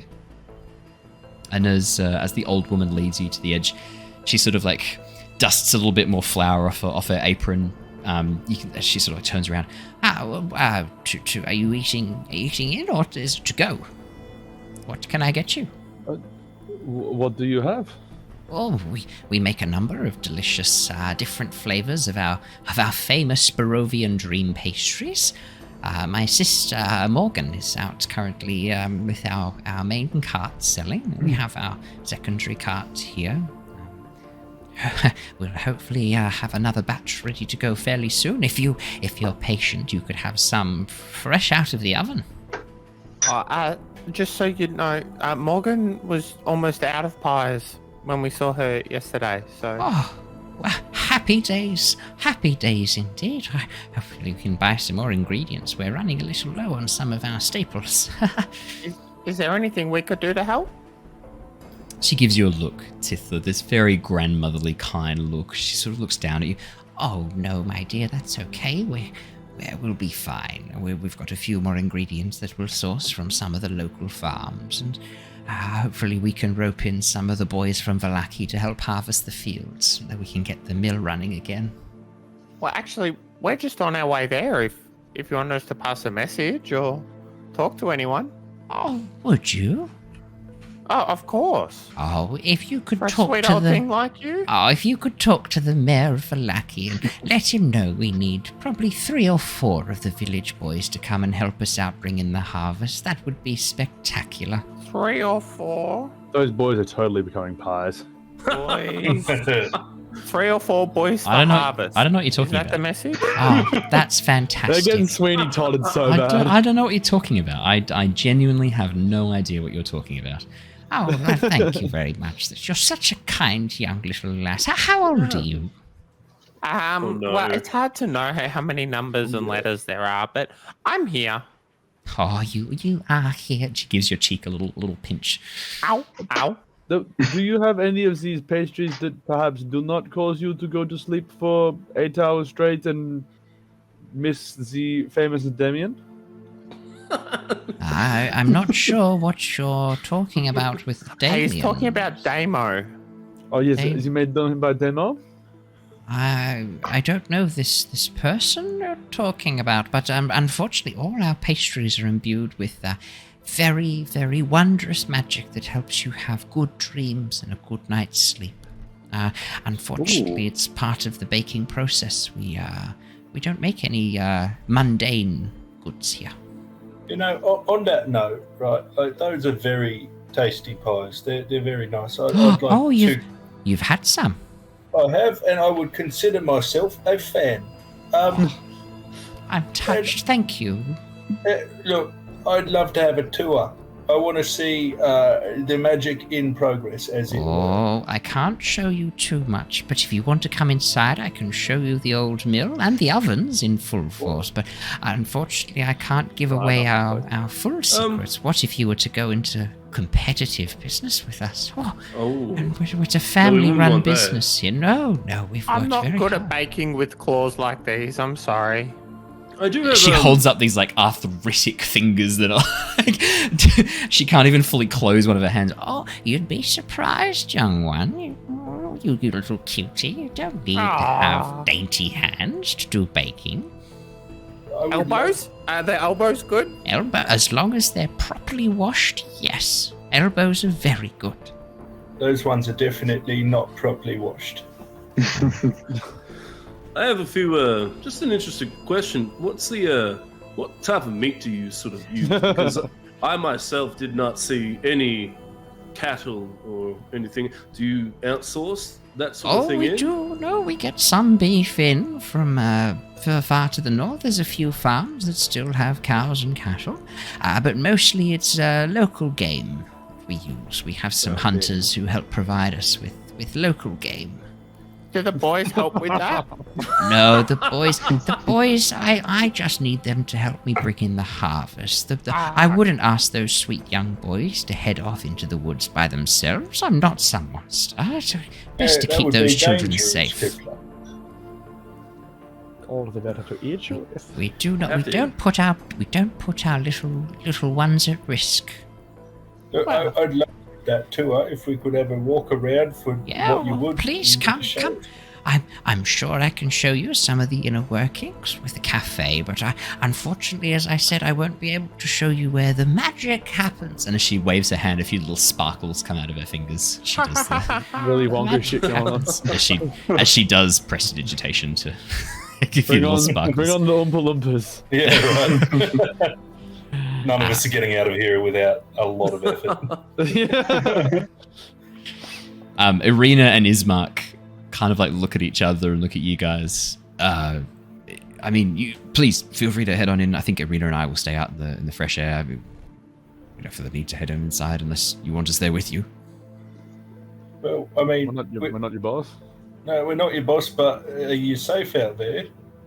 I don't think we're in any trouble at the top of the hill. If anything, we were thinking that we could keep watch if any trouble was coming for you, and then we could call out and get you out of there if you need to. That way you have a view if anyone's coming up the roads. We have a good 360-degree view here of the lands around. I will say this, you do bring up a good point there, Irina. I look at the old woman, and how do you guys fight off any local competition or any potential nightmarish creatures of the forest? This is Barovia. I can let you in on that little secret. She leans in conspiratorially, really close, and whispers in your ear, "Magic." And then she points up at the horseshoe above the door. That horseshoe is enchanted by my great-great-grandmother. She was a very powerful witch, and I have to say I have taken after her in some ways. Maybe not her full power. She was a force to be reckoned with, was my grandmother, my great-great-grandmother. Yes, she positioned the horseshoe above, and as long as we have the horseshoe, our lands are protected. There are another 30 or 40 or so buried around the property at regular intervals, and it keeps out a lot of the undead and some of the other monstrosities. And for bandits, well, bandits know that if they come after our little business here, and they take the pastries, and they kill us or burn down the mill, then there's no more for them. So we have an agreement with a number of the local ruffians. We provide them with some pastries, and they leave us alone. And does that sort of... So you also have protection with the carts and stuff when you're transporting them around to cities? Oh, we're very lucky to have some of the Vistani keep an eye out for us on occasion. And the carts, as well, as you can see, we've done our best to replicate the magic protection that the horseshoe gives. But if push comes to shove, my sisters and I, we all know a little bit of magic. We can... And as she holds out her hand, she creates this like gout of fire up into the air. Probably this sort of like poof, fireball, very, very small fireball, like a firebolt essentially. This like, gout of fire. We can throw a bit of magic around if we need to, and if things get really dicey, she holds up her fingers and clicks her fingers, and you watch as she disappears into mist and appears behind you. It's a good one, isn't it? We can always get out of there quickly. You might look at me and think, oh, she's not going anywhere fast. And you're right, I don't go anywhere fast. I go there very fast. That was like a trick with the words. I thought you were going to zig and then you zag. You know, you're not the first people to ask this. Most people who come here are very curious, so I've had a lot of time to practice my little spiel. That's fair enough. I was just worried. No. It's a healthy curiosity. By themselves, in the wild. So Tish tosh. It's a healthy curiosity. Not a word about it. No insult at all. It makes perfect sense. I would ask the same question if I was in your positions. Do you sell anything but pastries? Or we sometimes trade if there's things that we need. I mean, we never get sick of our own cooking. Oh, we can eat it up every day. But sometimes we need things. Occasionally we'll need iron or steel or sometimes some wood. So we'll do some trades then. I do have this lovely pearl necklace. And she pulls out from the curls around her. Grinner. It's Grinner. What? Oh, I thought Grinner was the one who gave her the pearl necklace. Oh god! As she pulls out this pearl necklace around her neck from underneath the folds of her dress. I got this. This was a lovely gift from one of our favorite customers. I haven't seen them in quite a while, actually. I hope they're okay. Just gave me some lovely pearls. Where were they? Well, around their neck. She offered them to me as payment for some pies. No, I'm sorry, your friend. Where were they from? You said you haven't seen them in a while. Maybe we could also pass a message to them for you. Oh, no, not from Vallaki. Sorry, they were from Barovia. Ah. You've just come from there, from the looks of things. You've taken the road from the east. Yeah, absolutely. Really only one place you could have come from, unless you've come from Strahd's castle, which that I sincerely doubt.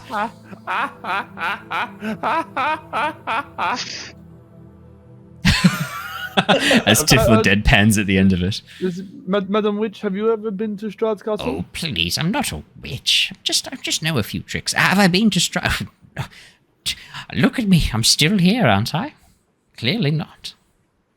So perhaps the Lord would like some pies now and again, and perhaps you deliver? Oh, we've never bothered to dare interrupt our Lord with such trivial matters. If he were to come to us, then we would be so honoured to sell him some of our pastries. But alas, no, and we feel that it is probably wisest if we leave our Lord to his privacy.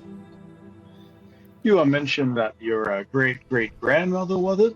Managed to ward this place in protection. Oh, very powerful witch, yes. Yeah, is it a renowned witch in this land? What was her name? Oh, she's been forgotten, I'm afraid. I don't think anyone remembers the name of our family anymore. There's quite a few of the old ones who are gone now.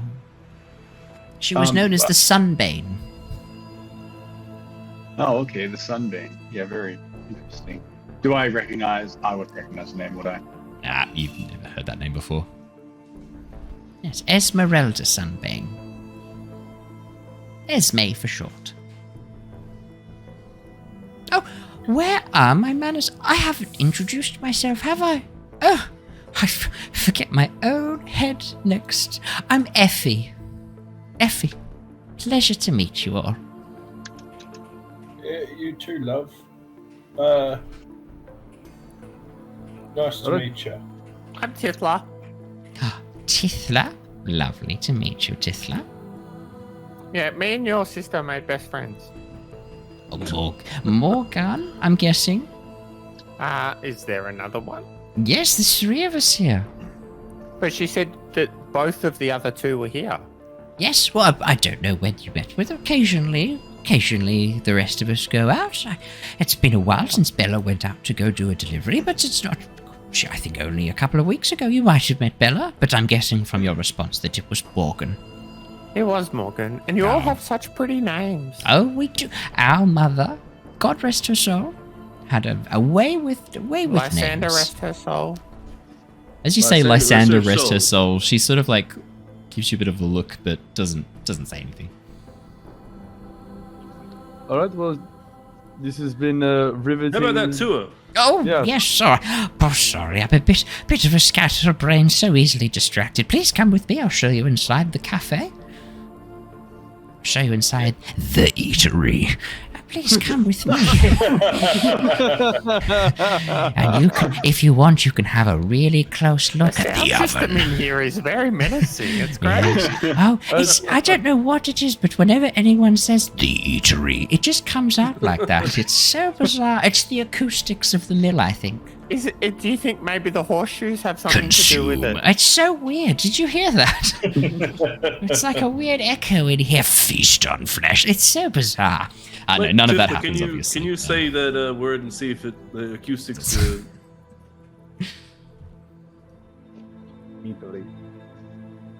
It's concentrating. Nope. Okay, no, none of that happens, obviously. Do you get many dine-in customers enough to make having a whole cafe a worthwhile business? Oh, we venture? used to. It's been a long time since we did. So I mainly keep the place neat and tidy because it's what my mother would have wanted. She was the one who was the real genius behind the whole dining experience of the mill.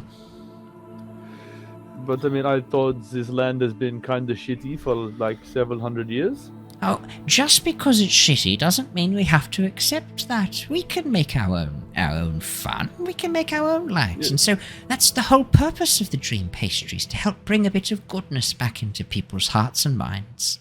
Yes, but then why would, in the last 10 years only, would people have stopped coming for the dining experience? Oh, it's because my dear mother passed away probably about 40 years ago. Maybe 50 years ago now. Oh gosh, I think it was 50, maybe 45. And since then, she was the real life of the party. People came really to see her. She would go and drum up customers and bring them here. But since she passed, our customers slowed to a bit of a trickle. And so we've had to come up with the cart system. I think she'd be a bit sad to see us selling our pies out of a cart nowadays. Maybe you should be proud of you for your ingenuity. She was a tough woman. Entrepreneurial? Elsie was a tough woman. I'm not so sure. Where are all the men in your family? There are. My father was a good man, a lovely man. He just died when I was quite young. And your grandpa? I never met him. Right. Okay, so I guess all this pastry dynasty dies with you three sisters then, right? Excuse me. I might not be having children anytime soon, but Bella's still the hope of the family. She might find a nice man one day. Or My inclinations go in a different direction. You could teach the recipe to some young, beautiful green girl who happened to befriend everybody. She gives you a little boop on your nose, Tithla. I very well could. If you've got some culinary skills that you can show off. Oh, I do. And she pulls out the rabbit that she skinned this morning. Oh my. How do you feel about the rabbit juice boxes? If you could keep the raw rabbit meat out of the kitchen area, please. Just keep it, out of the dining area, please. We'll kind of keep that stuff for the meat storage. But, like, you see my skills, and she'll hold it up and wave it. You've done a very good job skinning that rabbit. A very fine job indeed. She looks at it and goes, oh, no, sorry, Luther did this one. Here you go, here's my one. Can you make me a survival check to see how well you did skinning the rabbit? Because you hadn't rolled one before. I want to propose that I should have disadvantage because I was too busy helping Luther. You don't have to convince me to give yourself disadvantage. That's a... Please. Oh, that's not bad. 20 and a 17. Good. Oh my god. Too good. With disadvantage, we take the 17. I mean, Tithla, even not paying attention, I mean, you're just pretty good at this. Like, you're just it's just instinctful. Yeah, it's just, yeah. As you hold up the stoat, the body wiggles a little bit because it's a bit longer. Well, very well done. We've not used stoat meat in a pie for a little bit of time, but I'm sure if you cooked it in a stew, it'd be okay. Well, what meat do you normally use if not stoat or rabbit? Stoat. Oh, no, rabbit. Yes, rabbit. Absolutely. Another game from the forest. Yes. But stoats, they have a bit of a texture to them. I'm sure you'll find out all about it when you cook it. Well, what kind of texture? Oh, it's a bit. I'm scared now. It's a bit stringy. Our pies are that's supposed to be fine. succulent and delicious, but we can't have... Can you imagine the gristle as someone takes a bite of the pie and pulls back this how long delicious. string Oh, of gristle And to you the get pie? to slurp it up. She gives you a bit of a look, Tithla, an appraising look, and a little bit of a smile touches the edge of her mouth. Well, let me show you inside. And she leads you inside the cafe area, and you can see that, the high ceilings of the mill, these raftered beams high above you, the sort of 2 or 3 tables and chairs laid out. 2 or 3 tables, about 9 or 10 chairs laid out. This area looks to be, very well maintained. As I said before, the tables and chairs are carved quite roughly, very rustic looking. And there's another one of these benchtop counters leading into the kitchen beyond. And as she leads you in, you can see that a section of the wall has actually been cut away to reveal the mill in action, rotating slowly, grinding this very white flour on the other side of the wall. Not very much left, just the residue of this white flour. Oh, yes, as you can see, we've got a little bit less to go. It looks wonderful though. Oh, well, as soon as you can tell those cheeky boys in Vallaki to come and help us harvest the fields, we'll have a lot more flour ready to go for the next batch of pastries. All right, then, shall we be on our way? We haven't seen Did the you- ovens yet. Did you want to see the ovens? I do want to see the ovens, yes. I have a question. Yes. What part of the process is the secret bit? So we're obviously at the end here in the dining area. And Consumption the ovens, phase. that seems The like consumption middle. phase, yes. No, you don't hear that. The ovens, is that considered the middle bit? Oh, well, once the pies have been assembled downstairs, they come up and we cook them fresh in the ovens, and then we sell them and present them on. So the secret bit is the start bit, which we were also just talking about with the No, rabbits. no, the secret bit's in the middle. It's once the pies are assembled, we imbue them with wonderful magic that gives you lovely dreams. And that's where the I name the understand. dream pastries come from. I understand. It's from the kitchen to the oven is the secret The bit. kitchen, exactly. The kitchen is below us, down in the cellar. That's where we keep all the goods for cooking, because it keeps things cool down in the cellar, stops the meat spoiling. That way we can assemble the pies. But you can see the mill behind me grinding the flour that we use. Yes, well, they don't call me Tithla the Smart for nothing. I'm not going to respond to that, obviously. Do the Tithla the smart, Tithla the cheeky, more like. She gives your cheek a little pinch again. Ah, Well, was there? All right, The ovens, yes, the please. ovens. I'll show you the ovens. They're very, very good ovens. She takes you through into the kitchen area, the kitchenette area. As you can see, this clearly isn't a functional kitchen. It's mostly just display tables. Against the far wall, up against the back of the mill, are these 2 enormous cast iron ovens. You know that a grown man could easily sit comfortably inside this massive cast iron belly. It is huge. The fire burning away, heating up the ovens, is so hot as you sort of step into this room, you can feel the heat wash over you. Probably, I'd say, Theodore, being that you're a bit goatee, if you get any closer to the fire, you know that your goat hair is going to start to singe as your Smells of satyr burnt legs. hair. Yeah, smells of burning goat hair as you get a bit closer to the flames. But you can see that there are sort of 2 or 3 layers of racks inside this massive cast iron oven. And there's also a pitcher of water on the sides as well, and these metal collection trays in the ovens themselves that are filled with water, causing the inside to fill up with steam. Can we see, like, what sort of door does it have on it? Does it have a... Just a massive cast iron door. Only one of the ovens is lit, one of the ovens is empty. So the oven that's lit, you can't see in. It's completely, because there's no glass or anything. It's just this massive cast iron. But the other oven that's not lit is open, and that's how you can see these trays that are empty. And the trays, are they spaced in a way that it would make sense for game to be cooking in there? Rabbits and small things? The 3 shelves that are in there, they're evenly spaced. Looking at it, you could easily fit, given that it's so large, you could easily fit probably even a hunk of venison on each tray without any problems at all, let alone a number of pies on each tray. You could probably fit, judging by the size of the full dream pastries that you've seen before, the dream pies, you know they could probably fit about 8 to a tray. So each oven, theoretically, could be cooking 24 pies at any given time. Welcome to D&D math, everybody. Grinner's just, there's something We're really off. getting into something the pie off from the economics beginning. right now. Okay. What are you talking about? This has been lovely. No, from the get-go with Morgan, there's been something wrong, and he hasn't been able to put his finger on it. Don't worry, I'm also there with you. But is there a? You guys are crazy. Yeah. The I don't know what you're talking about. the doors in and around these rooms that we've passed through. Yeah. Are there any? I guess any doors that look as though they might lead to a stairwell that would lead down to the kitchens or anything like that we've passed?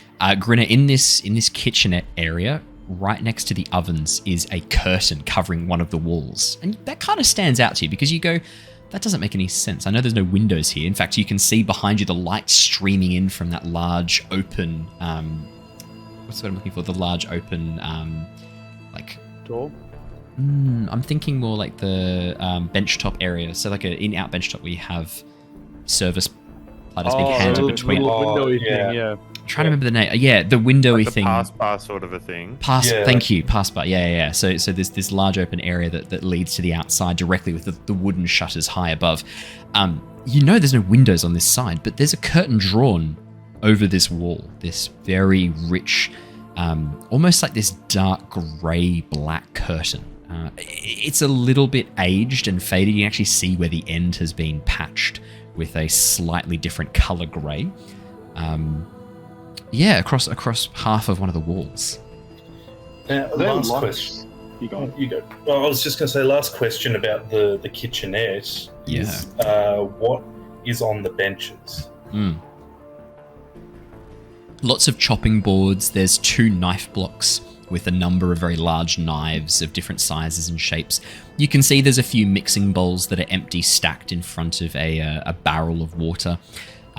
Looking around as well, you can see there's a number of plates and cups, wooden tankards, and a number of wooden plates stacked up very neatly next to this bucket of water as well. There's some Any forks. softer options? Softer options. Like I'm thinking, I don't know, is there any dough rising in any of the bowls? Is there any? No dough, tea towels? no food. Tea towel? Yeah, there probably would be a couple of tea towels. Yeah. No dough rising, but yeah, there's 1 or 2 tea towels.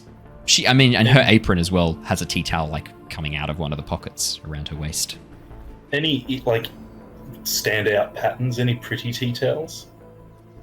There's A lovely little lace doily over one of the large sections to the back, probably to her good crockery. Yeah, there's probably a very nice tea towel with an embroidered edge. You can see that's got some pictures of finches and wrens on it. Okay, I think while the conversation is happening, Grinner's probably going to wander over to that, seeing it, just kind of pick it up, ball it up, wander kind of back towards everyone else, not right up, but close, and toss the tea towel to her, underarm, but still fairly quickly. I'm trying to gauge her reaction time, but I'm going to say something along the lines of, this is a pretty one, you use this a lot in the kitchen, and toss it, trying to gauge, does she catch it quickly? What's her reaction time like? I'm going to roll to see, because I think that's I want to be fair about this. She's going to roll and try and catch. I'm going to do probably a dexterity saving throw for her. Nice. It just smacks her in the face, and she sort of goes oh shit, sorry love, sorry. What? Natural 1. What are the chances? For a total of, what's that? Hang on, let me pull it open. For a total of 3. Just poof, right in her face. As the tea towel drops to the floor, she sort of looks, goes, oh my god, what? Oh, fuck, I'm so sorry, love. Grinner, what was that for? No. What was that? I reach out, grab the thing, and give it. Where do you want this? Are you okay? No, I'm fine, really. No, sorry, my peripheral vision's not what it used to be. Sorry, I should have given you a heads up. No, that's on me. No, you did start speaking, young man. I'm sorry, I just couldn't see where you were coming from. I'm so sorry. No, not a problem at all. I'll take that, young lad. Thank you. She takes back the tea towel from you, Jonor. I give it to her. Well, Jonor, I mean, you could have used one of your portents on that if you wanted to, like, shout out, "Look out!" Not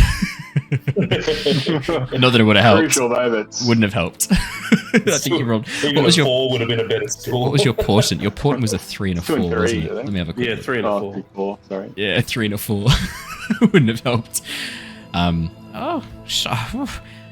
Well, can I interest you in a pie or two? Hopefully the oven will be finished soon. Maybe another hour or two. We'll have them ready for you. Yes, I would love that. I want all What of about them. the downstairs area? Is there anything Oh, I'm sorry. interesting down there? It's not very hygienic to let you lot down into the place where we actually prepare the food. And on top of that, we have to keep some of the secrets of our craft to ourselves. Because, I mean, as I said before, we can't have other people copying our dream pastry business model, can we? You're absolutely right. It'll just be you and me that goes down and has a look. You little tycho. I think I have a sweetie here for you. And she starts looking through her like pockets of her apron and pulls out this this sort of very caramel covered toffee that she unwraps and hands to you. There you go. You know what? Like as any old person, it had to have been in that pocket for like 2 years. Oh yeah, Tithla, as you put it in your mouth, this thing is like it's as hard as stone, but it's sweet. It tastes like caramel. So if it's good, Tithla probably then just would instinctively not like it, just Okay. from her palate. But if it's bad, then she may like it. It's very stale. I mean, it's still sweet, but like it's genuinely like sucking on a slightly sweet rock. Is the best way to describe this experience. Tithla does then the like she'll suck on it. She go Probably as you and go like, to chew it, you feel one of your teeth slightly give, and you know that your tooth is going to break before this thing does. Yeah, she then goes to talk and it's like and with it sort of on her tongue, thank you, and takes it out. And Are sort of puts it in her you pocket. sort of used to carrying around lollies and other things just in your pockets at all times? Oh, I sometimes partake of a Werther's original. Other brands are available. Sometimes I partake of a sometimes I partake of a caramel or a butterscotch. When you're my age, young lad, you don't give many shits about stuff like that. If I want a fucking sweet, I'm going to have one. If I want a gosh darn sweet, sorry, she probably wouldn't swear. If I want a gosh darn sweet, I'm going to have one. Wouldn't these ruin your teeth? These look hard as nails. Lizzie, you can't ask her that. She's Is old, okay? She probably doesn't even have any teeth left. As she opens her mouth Really? and grins, she has her full teeth, or at least a very good set of dentures. Yeah, that's a good point. Man, it's just so we're all so suspicious, but Owen just sort of keeps. Yeah, she keeps checking it out. all. She keeps checking out. I like Suspicious subverting in of expectations. It's my favorite thing to do. I want Well- to murder this old woman, but I can't because it's not right. Give me a reason. Even a bad one will Why do. are you more sus? even when you threw like the thing. she got a Yeah, right. blood. That could have gone very differently if she got a nat 20. You would have just flat out murdered her. If it was just, even if it was just an actual nat 20.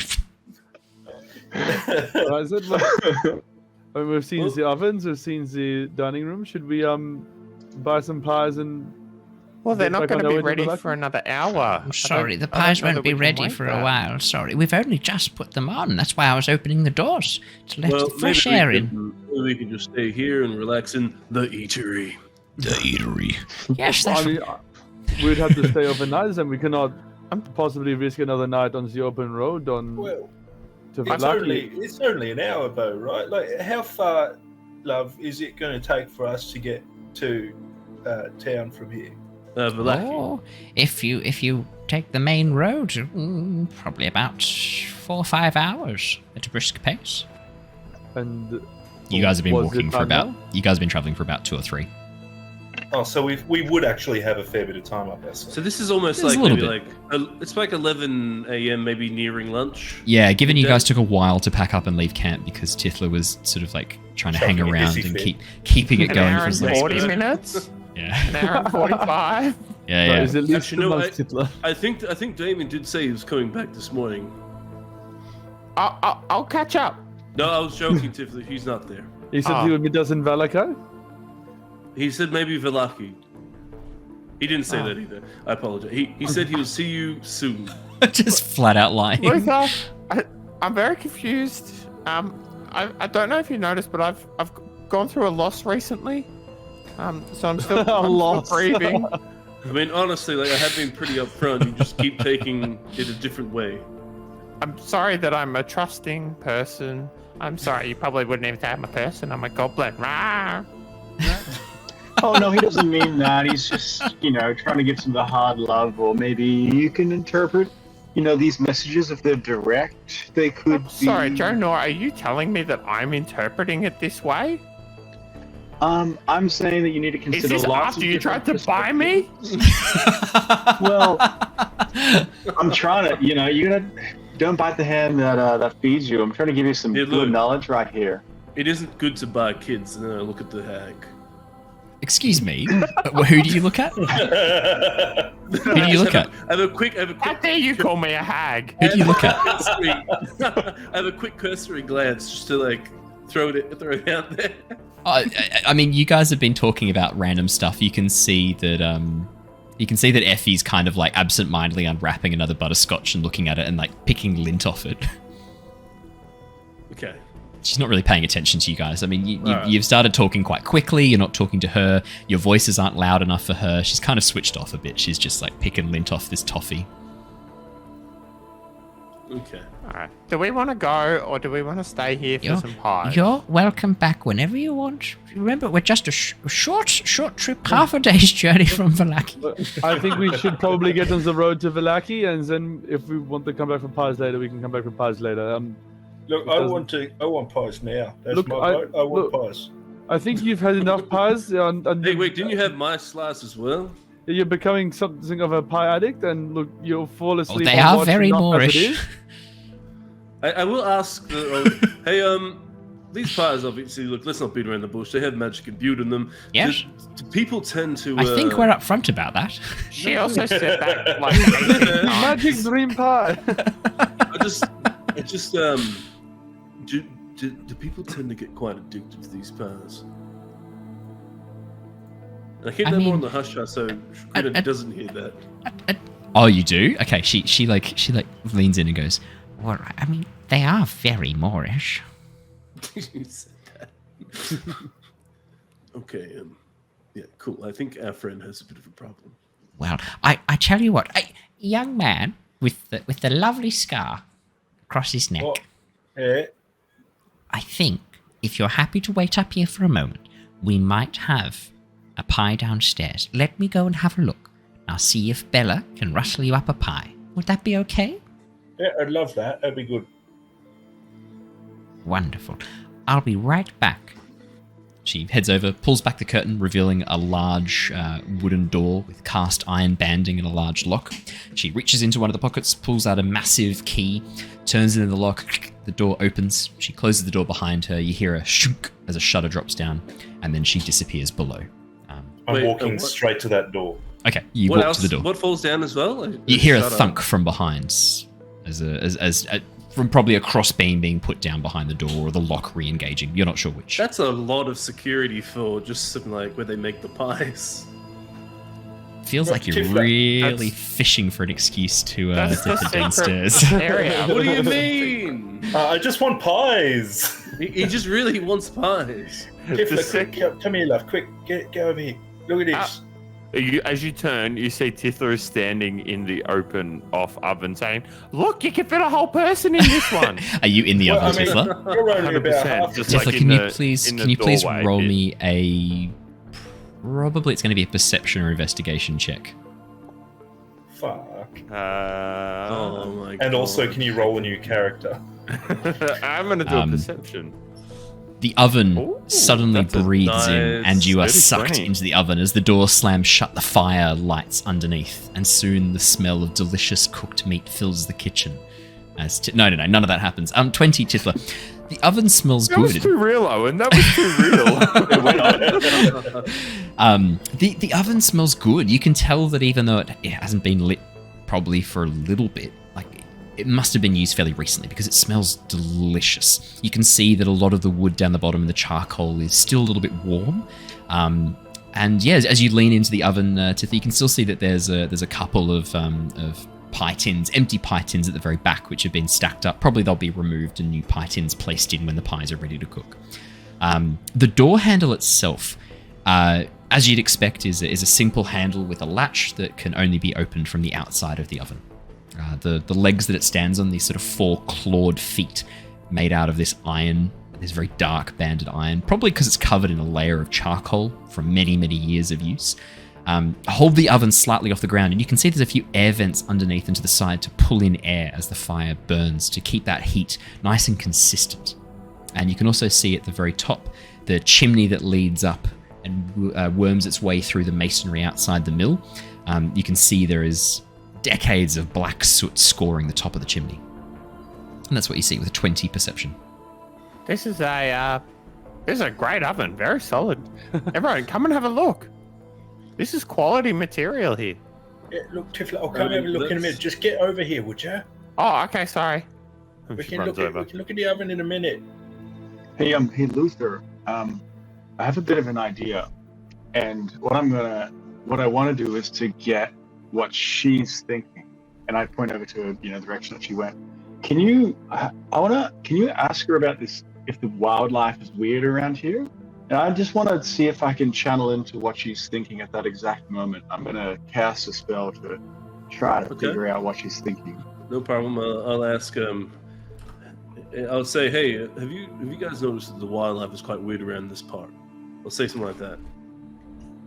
Yeah. Well, should we be a bit more probing? Because I want her to think. If she's thinking something's off in this place, can we say something more direct, and I can get a clear. All right. So what do you want me to say then? Something about the creatures being a bit more human than they should be. The birds acting a bit more human-like. Okay, I'll say something along those lines. Now, while she's down there, does everyone a bit off-put by the fact that they have such an intricate locking mechanism and system for just like protecting the pies? Yeah, that's what I've called Tithla over for. I want to look at this. What the fuck? Can you get in here? This. Sorry, I can help out as well with that. This looks to be locked. Yeah, it's locked. I get my thieves' tools out and stuff like that. And what, Luther? Where the fuck you get those from?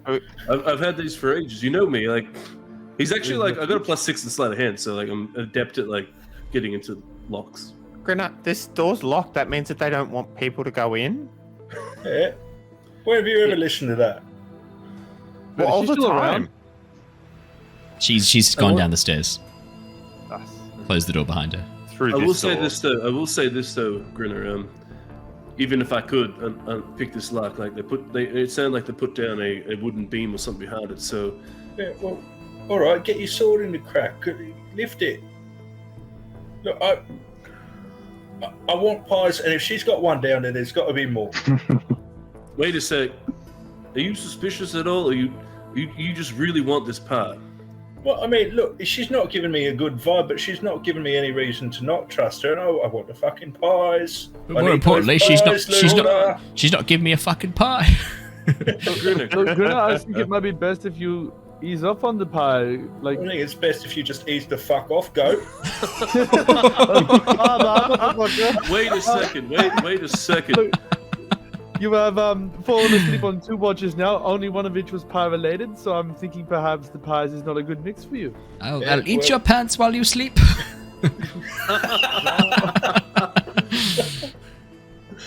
Look, I don't have time to answer that. We're on a deadline. Wait, hold here. on. I need to get Grinner, in. she's bringing up a pie, isn't she? She's bringing me up one pie, but there's more down. That's where they cook them. No, it's not where they cook them. We're trying to make them. I would have. They cook them here. We're in the room that they cook them. Yeah, I love how I haven't even told Raph yet that the cravings have kicked in. This is all him because the cravings haven't kicked in yet. He's craving the pie. Yeah. Preemptive cravings. I'm gonna say now, given that so much of the roleplay is kind of dependent on this, the cravings have begun to kick in. You are beginning to feel the a bit of the munchies for the pie. I'm gonna call him. Have they done that for me too, or? No, because Grinner's still recovering from the fact that he's had 2 of them, and one of them was at like lunchtime the previous day. We're now at lunchtime. Lunchtime the following day, so it's been about 24 hours. So you've still got a little bit of time left. Is it a deeper craving than from just the first pie? Well, I was going to save this roll for a little bit later, but I guess we're doing this now. You're the DM. I would love it if you could please roll me on my addiction table. On my Moorish delicious pie table. If you could please roll me delicious treaties table. Yeah, my delicious, my succulent Chinese meal table. If you could please roll me a Constitution saving throw. Democracy manifest. Yeah. Oh, amazing. Con save. All right. Constitution saving throw, please. 15. And you've had 2 serves, correct? Correct. That is a pass. Grinner, it's not a craving. It's more a very light curiosity and desire to have some more of the pies. Like you're probably thinking at this point, like, oh, we've been walking for a while. I'm feeling a bit peckish. I did really enjoy that pie for lunch yesterday, and you know it filled you with vim and vigor. So probably that's more the state you're at. Less so like, I need the pie. It's more, I could do with one of those pie. I could have another slice. Imagine trying one of those fresh. Oh, it's not an addiction. You can quit any time you like. Exactly. We're at that stage. It's at that stage. Yeah. Just like me smoking, I can quit wherever I want. Yeah. I'll pass back over to you guys. I want in because that tastes pretty good, and I would like some more of them, but not too much more, just a little bit more pie. I didn't think you were in the business of robbing old ladies. Well, it's not robbing if we pay for it. It is if you break into her secret room, steal the pies, and then leave. Well, if we steal them and pay for it. That's an odd way of doing business. Yeah, well, she's an odd sort of lady. Just want to jump in with a comment from chat, which I'm very much enjoying. From Bryn Brassex. Grinner's pie slogans. When it's from Grinner, it's a winner. I like that a lot. I really like that. That's good. You get like a brand sponsorship going on here. You could be like an influencer for the the dream pastries. Barovian influencer. All I have to do is wear a hat, which is a pie on a spring. Yeah. I suck your soul and your blood. I can cast Thunderwave if you'd like me to blow the door down. Well, I don't think we need to get that brutal about it. Like, she's going to come back up with we can storm in, kills the lady, take her pies. Well, also, she's going to bring pie back in. That's like what I mean. 5 minutes. Yeah. Why are you so? She's coming back with the pie. Like, well, she's coming back with one. It's just You guys hear the sound of a from the door as the latch clicks and the door swings open, and you can see moving back out is Effie holding a few slices of pie on a plate. They are very gently steaming, and as she closes the door behind her and pulls it shut, you hear this as the lock clicks back, and then she goes, "You know what? You are very lucky. Turns out that Bella, who's downstairs making some more pies right now, had set aside 3 slices for her and I to have for lunch today. But because we've got this lot coming out of the oven soon, I've had a chat to her, and she's willing to give you her slice of pie, and we'll have one of the ones that comes out of the oven later." That's very lovely of you. She was willing to make that sacrifice for the customer. I would love it if I could pay for this slice, and I would love it if you would join us in eating one of these slices also. Oh, I would love to have... It's almost my lunchtime. I would love to have a slice of pie. There's only 3, though. You lot are going to miss out. Some of you won't have any. No, it is okay. I do not want any of the pie. But I would like to meet your sister Bella. Oh, she's quite busy. I could go down and see if she wants to come up, but we're a bit behind schedule at the moment. And... Yeah, look, it would be a bit rude if she didn't at this stage. I mean, we're meeting the whole family here. I mean, let's be honest. Come take a seat around the table. I'll put the pie out. If you can, I'll put mine aside on a little plate, and I'll see if she's free to come up. Yeah, all right. Great. Well, please come take a seat in the cafe section, in the eatery, and It's happened again. What? What's happened? Oh, the acoustics when I say the eatery. It's so weird. I don't understand why that happened. No, obviously none of that happens. It's too good as a running joke right now. Yeah. That's fair.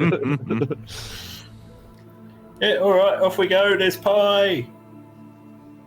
Grinner, she sits you down, hands you a napkin and a fork and a knife, puts them in front of you, shuffles back over to the kitchen, gets some plates, wanders back, puts down 3 plates on the middle of the table and then the plate with the 3 slices of pie, then shuffles back over to the door, gets out the large key in the lock, opens it up, and closes the door behind her and heads back downstairs.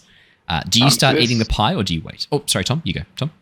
So we're in the cafe area away from the main oven, and it's like 2-3 meters away from the oven. It's not very far. Oh, okay. Yeah. Not enough time to do a identify. Nah, it's too close. What would you like to do identify on? The pie. The slice of pie. Oh, it's in the middle of the table. The slice of pie is in the middle of the table. You could take 10 minutes to do an identify on the slice of pie. I was just Did you already do this? I'm just going to see the same one. I was just going to use a spell slot first level to identify it. Do you want to do The that? same as before. Yeah. Jonor, as soon as Ellie disappears down the stairs, you immediately cast this spell over the pie. It's exactly the same as the other pie. You know that the eater of this, whoever consumes this pie, will gain temporary hit points, 1d8 temporary hit points for 24 hours. Yeah. The effect will wear off after 24 hours, at which point the eater of the pie will find themselves hungry for another, as they are very Moorish. What does that mean? What does that mean? Find out next episode. Find out this episode. As Grinner. Find out in 5 minutes as Grinner eats the party's faces trying to get more pie. Now, I've just realised that Luke It's pie face. Sorry, carry on. No, that's fine. I've noticed that Luke has never actually been around the pies. Yeah. Realistically, I haven't really been around them much. Oh, Luther, they Now- smell good. Except for the one that was sitting out and placed out next to For you a whole time you were there. hours. Yeah. I did That was see after a that, while. but after, I came back and it was sitting there for half an hour to an hour. It probably lost its allure. You want to squeeze some Fair play. stoach ketchup on it? Over it. Sorry, squeeze some what? Some stoach ketchup? Oh, I thought that's what you said. Now, this is probably very far fetched, but being a spice diesel. Dhampir, Yes. I've probably what? sampled a lot of what? Oh, what? Wait, what? God, I know, right? But, Guys, we're I've traveling probably- with a vampire. No, a Dhampir. Difference. You've upset my dog now. Would Seriously? I? Yeah, don't care. It's just far fetched though, but would I? Because I've sampled blood and other, meats and stuff.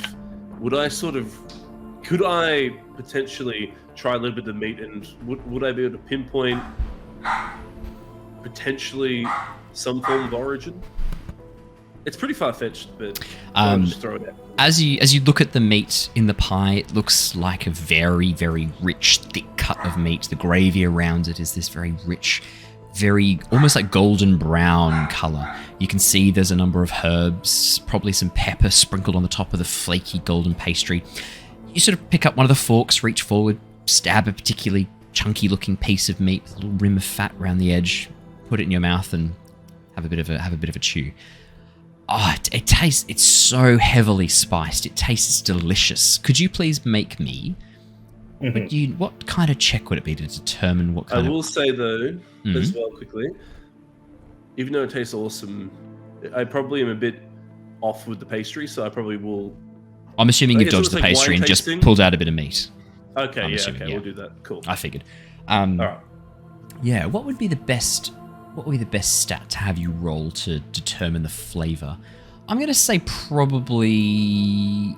I'd argue that you could do survival or investigation check. I'd say one of those two fits really nicely. Your choice. they're both the same. So I think I'm definitely more investigating. So, damn, I really have not rolled well tonight. 6. As you chew the meat, it's very succulent, very good meat. I mean, as you're eating this, I mean, Luther, you think this particular piece must have come off something a bit bigger than a rabbit. Not that much bigger, but bigger than a rabbit. And as you enjoy the flavor and savor the taste, it's hard to identify exactly what type of meat it is. It's got a bit of a slight gamey kind of taste to it, but the spices and the delicate balance, the delicate little balance of the gravy really does a good job of... Then? What was that, sorry? Because you said it's quite gamey. It's quite gamey. You're pretty confident that this piece you've just eaten probably wasn't from a cow. Okay, because that's all they've really mentioned was cattle. Oh no, she said very occasionally they'll have beef, but most of the time they use game caught from the forest. Okay. Or boys from Vallaki. She didn't We say don't know that yet. No, they just help with the harvest. They help with the different. harvest. Even though you said we'll send boys for the harvest. Yeah. And she was very keen on that idea. Boys No, 3/4 boys for harvest. That's the message. I will say Fucking quickly hell. to everyone. I will say to everyone is like, so quite a lot of flavors going on there. Yeah, definitely not cattle, but probably. So I think this meat might be a little bit too big for a rabbit, so that's quite interesting. I mean, there's some smaller chunks in there. It's just this particular chunk. I sort of figured Luther would get a big bit to try and like sample it and get a good kind of flavor profile. This particular bit, you think is unlikely to have come from a rabbit, but there's other smaller chunks that easily could have. Yep, cool. It's just just going for some flavor text. As you're sort of chewing and enjoying it, Grinner, are you eating this pie or are you waiting for Effie?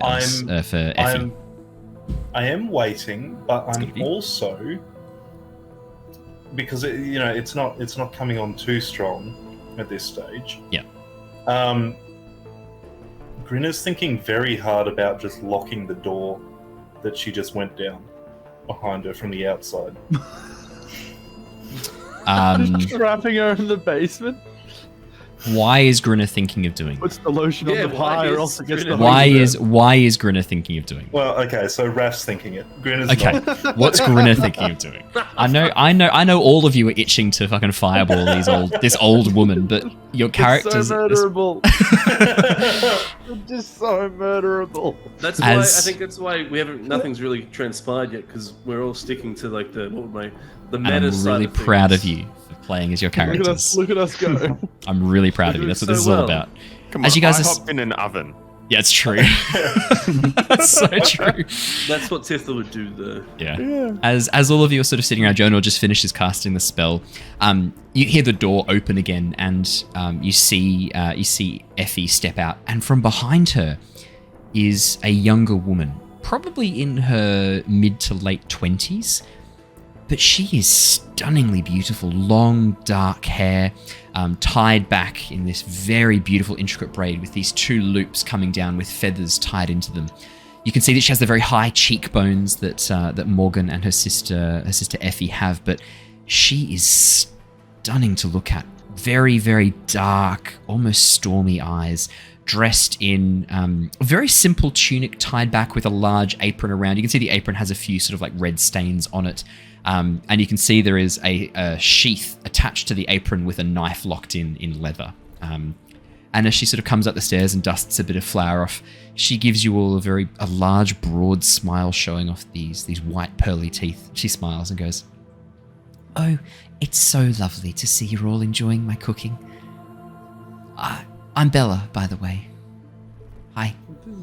Lovely to meet you, Bella. Is this truly an extraordinary pie? Oh, thank you. Family recipe. I'm just the latest in a long line of geniuses I'm just the lucky one who got to benefit from the genius of my sisters and our mum. You lot are sisters? Yeah. Right. Yeah, remember? There's Morgan, and there's Effie, and there's Belle. They're all the 3 sisters. Even though these ones are just the silent partners, according to Morgan. Wait, so what's the age gap between you guys, if you don't mind me asking that? Oh, you cheeky little rascal. You never ask a woman her age. Oh, shame I on assumed you. Effie, you were 25, and Bella, you were 19, perhaps?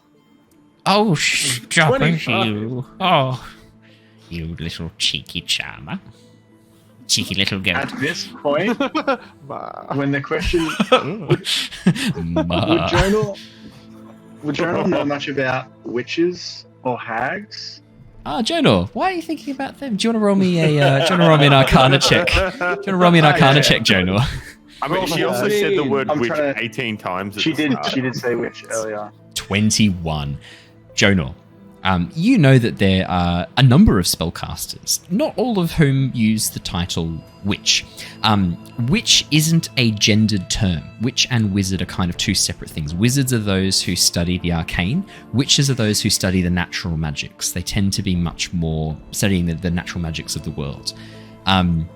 You know that some spellcasters, witches, wizards, sorcerers, and warlocks, when they are proficient enough in their craft or powerful enough in their craft, can sometimes slow or even halt the aging process completely. You know that there are some spells that help to slow the aging process. There are actually potions that can be brewed which will youthen someone. There are potions of youth which can be used. You also know there are a number of races which live for a very, very long time. Elves, for example. Now, none of these women have the telltale pointed ears of the elves. They look like them. They look like they're human. But you know that there are a number of races that are very, very long-lived that are very humanoid in appearance. It might just be that these three are half-elves or quarter-elves, and they're very, very long-lived. On the other hand, you have also heard tell of monstrous creatures. Probably in your studies of good and evil, you've probably studied creatures, spellcasters of a different type. Spellcasters known as hags. Jacob's face. For podcast listeners, Jacob's giving the most surprised face I've ever seen on a human being ever. Didn't say plot coming. twist. There are some monstrous spellcasters known as hags. There are a number of different types. Almost always these are malevolent creatures that feast on flesh, human, animal, other types. They delight in creating misery, in making bargains with mortals, and they wield very powerful magic. Very powerful magic. And sometimes people will seek them out for their help, desperate people. And their blessings are almost always a curse in the end. These are very malevolent creatures on the whole. Probably that's the main groups of spellcasters that you know of. And you know the reason that sort of comes to mind is as you're thinking through like witches, wizards, you sort of pops into your mind like, oh, I mean, there's other long-lived spellcasters, like hags, for example.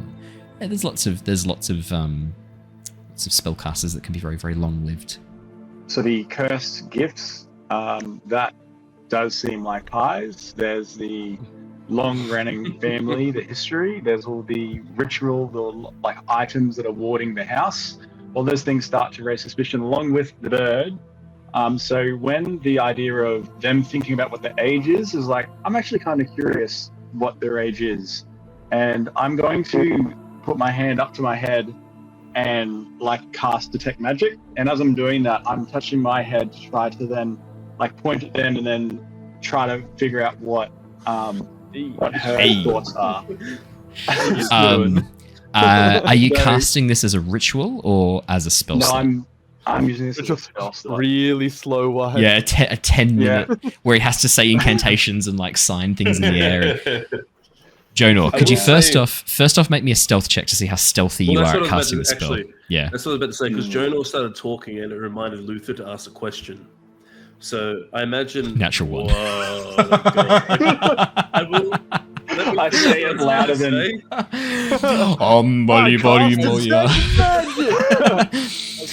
I think talking, you're a hag. Magic. Magical insight check. Do we have to take him places?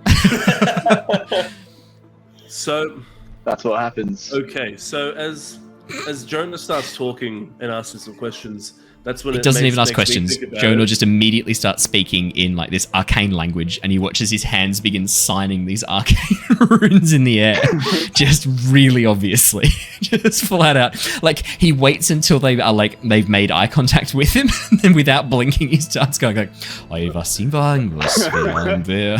starts casting this spell, unblinking. Yeah. Yep. I do it to Effie. So Okay. when she says when she says what her age is, when she starts thinking about it, that's when I'm going to start doing it because that's what I wanted to know. That's right. He actually hadn't said anything, had he? Okay. No, he hadn't said anything. He was asking me questions. Okay, don't worry Luther, about it. you've got like 6 seconds as Jonor starts doing this. No, look, Great. honestly, though, like I thought Jonor was talking, so that's when I would have then piped up with a question. But if I've asked a question and I'm waiting Yeah. for their answer, and Jonor just starts doing that, like I don't think I can. Oh, are you casting Detect Thoughts? I thought you were casting Detect Magic. Oh, Detect Detect Thoughts is so much spicier. All right, I'll roll a Wisdom no. save. There's nothing. Oh wait. Oh okay. Oh, he still did. Sorry, I thought I said my mistake. No, you're all good. Jonor, can you check the spell details? I just want to know what happens when, like, does a creature know that you've cast it? Oh, display VT. Sorry. Display VTT, yeah. My mistake. No, all good. Passed. Oh wow, my okay. God. For the duration, you can read the thoughts of certain creatures. When you cast a spell, you can focus your mind on any one creature that you can see. If the creature has an intelligence of 3 or lower, nope. So she doesn't. I initially learn the surface thoughts of the creature. So when asked the question, "How old are you?" it should be a surface thought of either "I'm not going to tell you I'm really old" or "What's my age?" and then lie about it. Yeah. Or, can I add something? Or Can I add something into late this 20s. quickly? Yeah. Oh wait. The wisdom I will save is say only if he this. probes deeper. Yeah. Okay. I advocate for Okay. a solid probing. Okay. So, what happens, Owen? Then, like, as in, like, because he obviously did the spell. How do they react to that? As you're casting this spell, you watch as both women kind of like turn towards you a bit surprised and looking a bit kind of confused. And then Jonor, as you ask, like having cast a spell, you look at her again, unblinking, and go like, "How old are you?" I'm about that time she walked away from me. Jonor, you hear the surface thoughts, and you hear in your mind the surface thoughts. "Nice try, dearie. Nice try." And that is where we're ending for tonight's session. Oh, she's sinister. Snap. I knew that nice That old lady was was like one for being nice and sinister. We are going to be jumping back in next session to see how that resolves. Thank you so much. Some elderly people. Yeah. Or be murdered by. Yeah. Just a little heads up. I know you guys are super empowered from your brand new level 4. Just keep in mind that the lowest CR rating of a hag, I believe, is a CR2, and there are potentially 2 of them in this room with you. Yeah, I was wondering what CR a pie hag usually is. Pie hag. Why is someone talking about hags? These aren't hags. I don't know why I'm talking about. I'm just spitballing here. Well, look, thank you so much for joining us, everybody. We will see you all again. Not next week. No sessions at all next week. I'm away for a conference in Malaysia, so there are no sessions at all next week. But the week after, we will be returning most likely on Monday the 27th. So, until then, stay safe, stay well, and we will see you all then. Now, Avatar Legends is most likely happening tomorrow night. I'm just waiting to hear back from the last few people. But the very last epilogue episode of Tyranny of Dragons is happening on Wednesday. The epilogue episode. The campaign concluded last Wednesday. It is now the epilogue episode where we go through the fallout. That is it. 104 or 5 episodes total, I believe. Let me have a quick look. 105. Yeah, 105 episodes total. So, everybody. Can I use my channel points on that episode to summon a creature? On the epilogue, you can certainly try, and I will simply save it for the next one. Thank you so much. I'm just going to bring it into Curse of Strahd. You've got to deal with it. No, I'm not saying that. No, don't worry about it. Don't worry about it. No, you're fine. Spend your channel points. Stay safe, everybody. Stay well, and we will see you all again in the near future. Until then, goodbye, everybody. Bye. Bye. Mwah.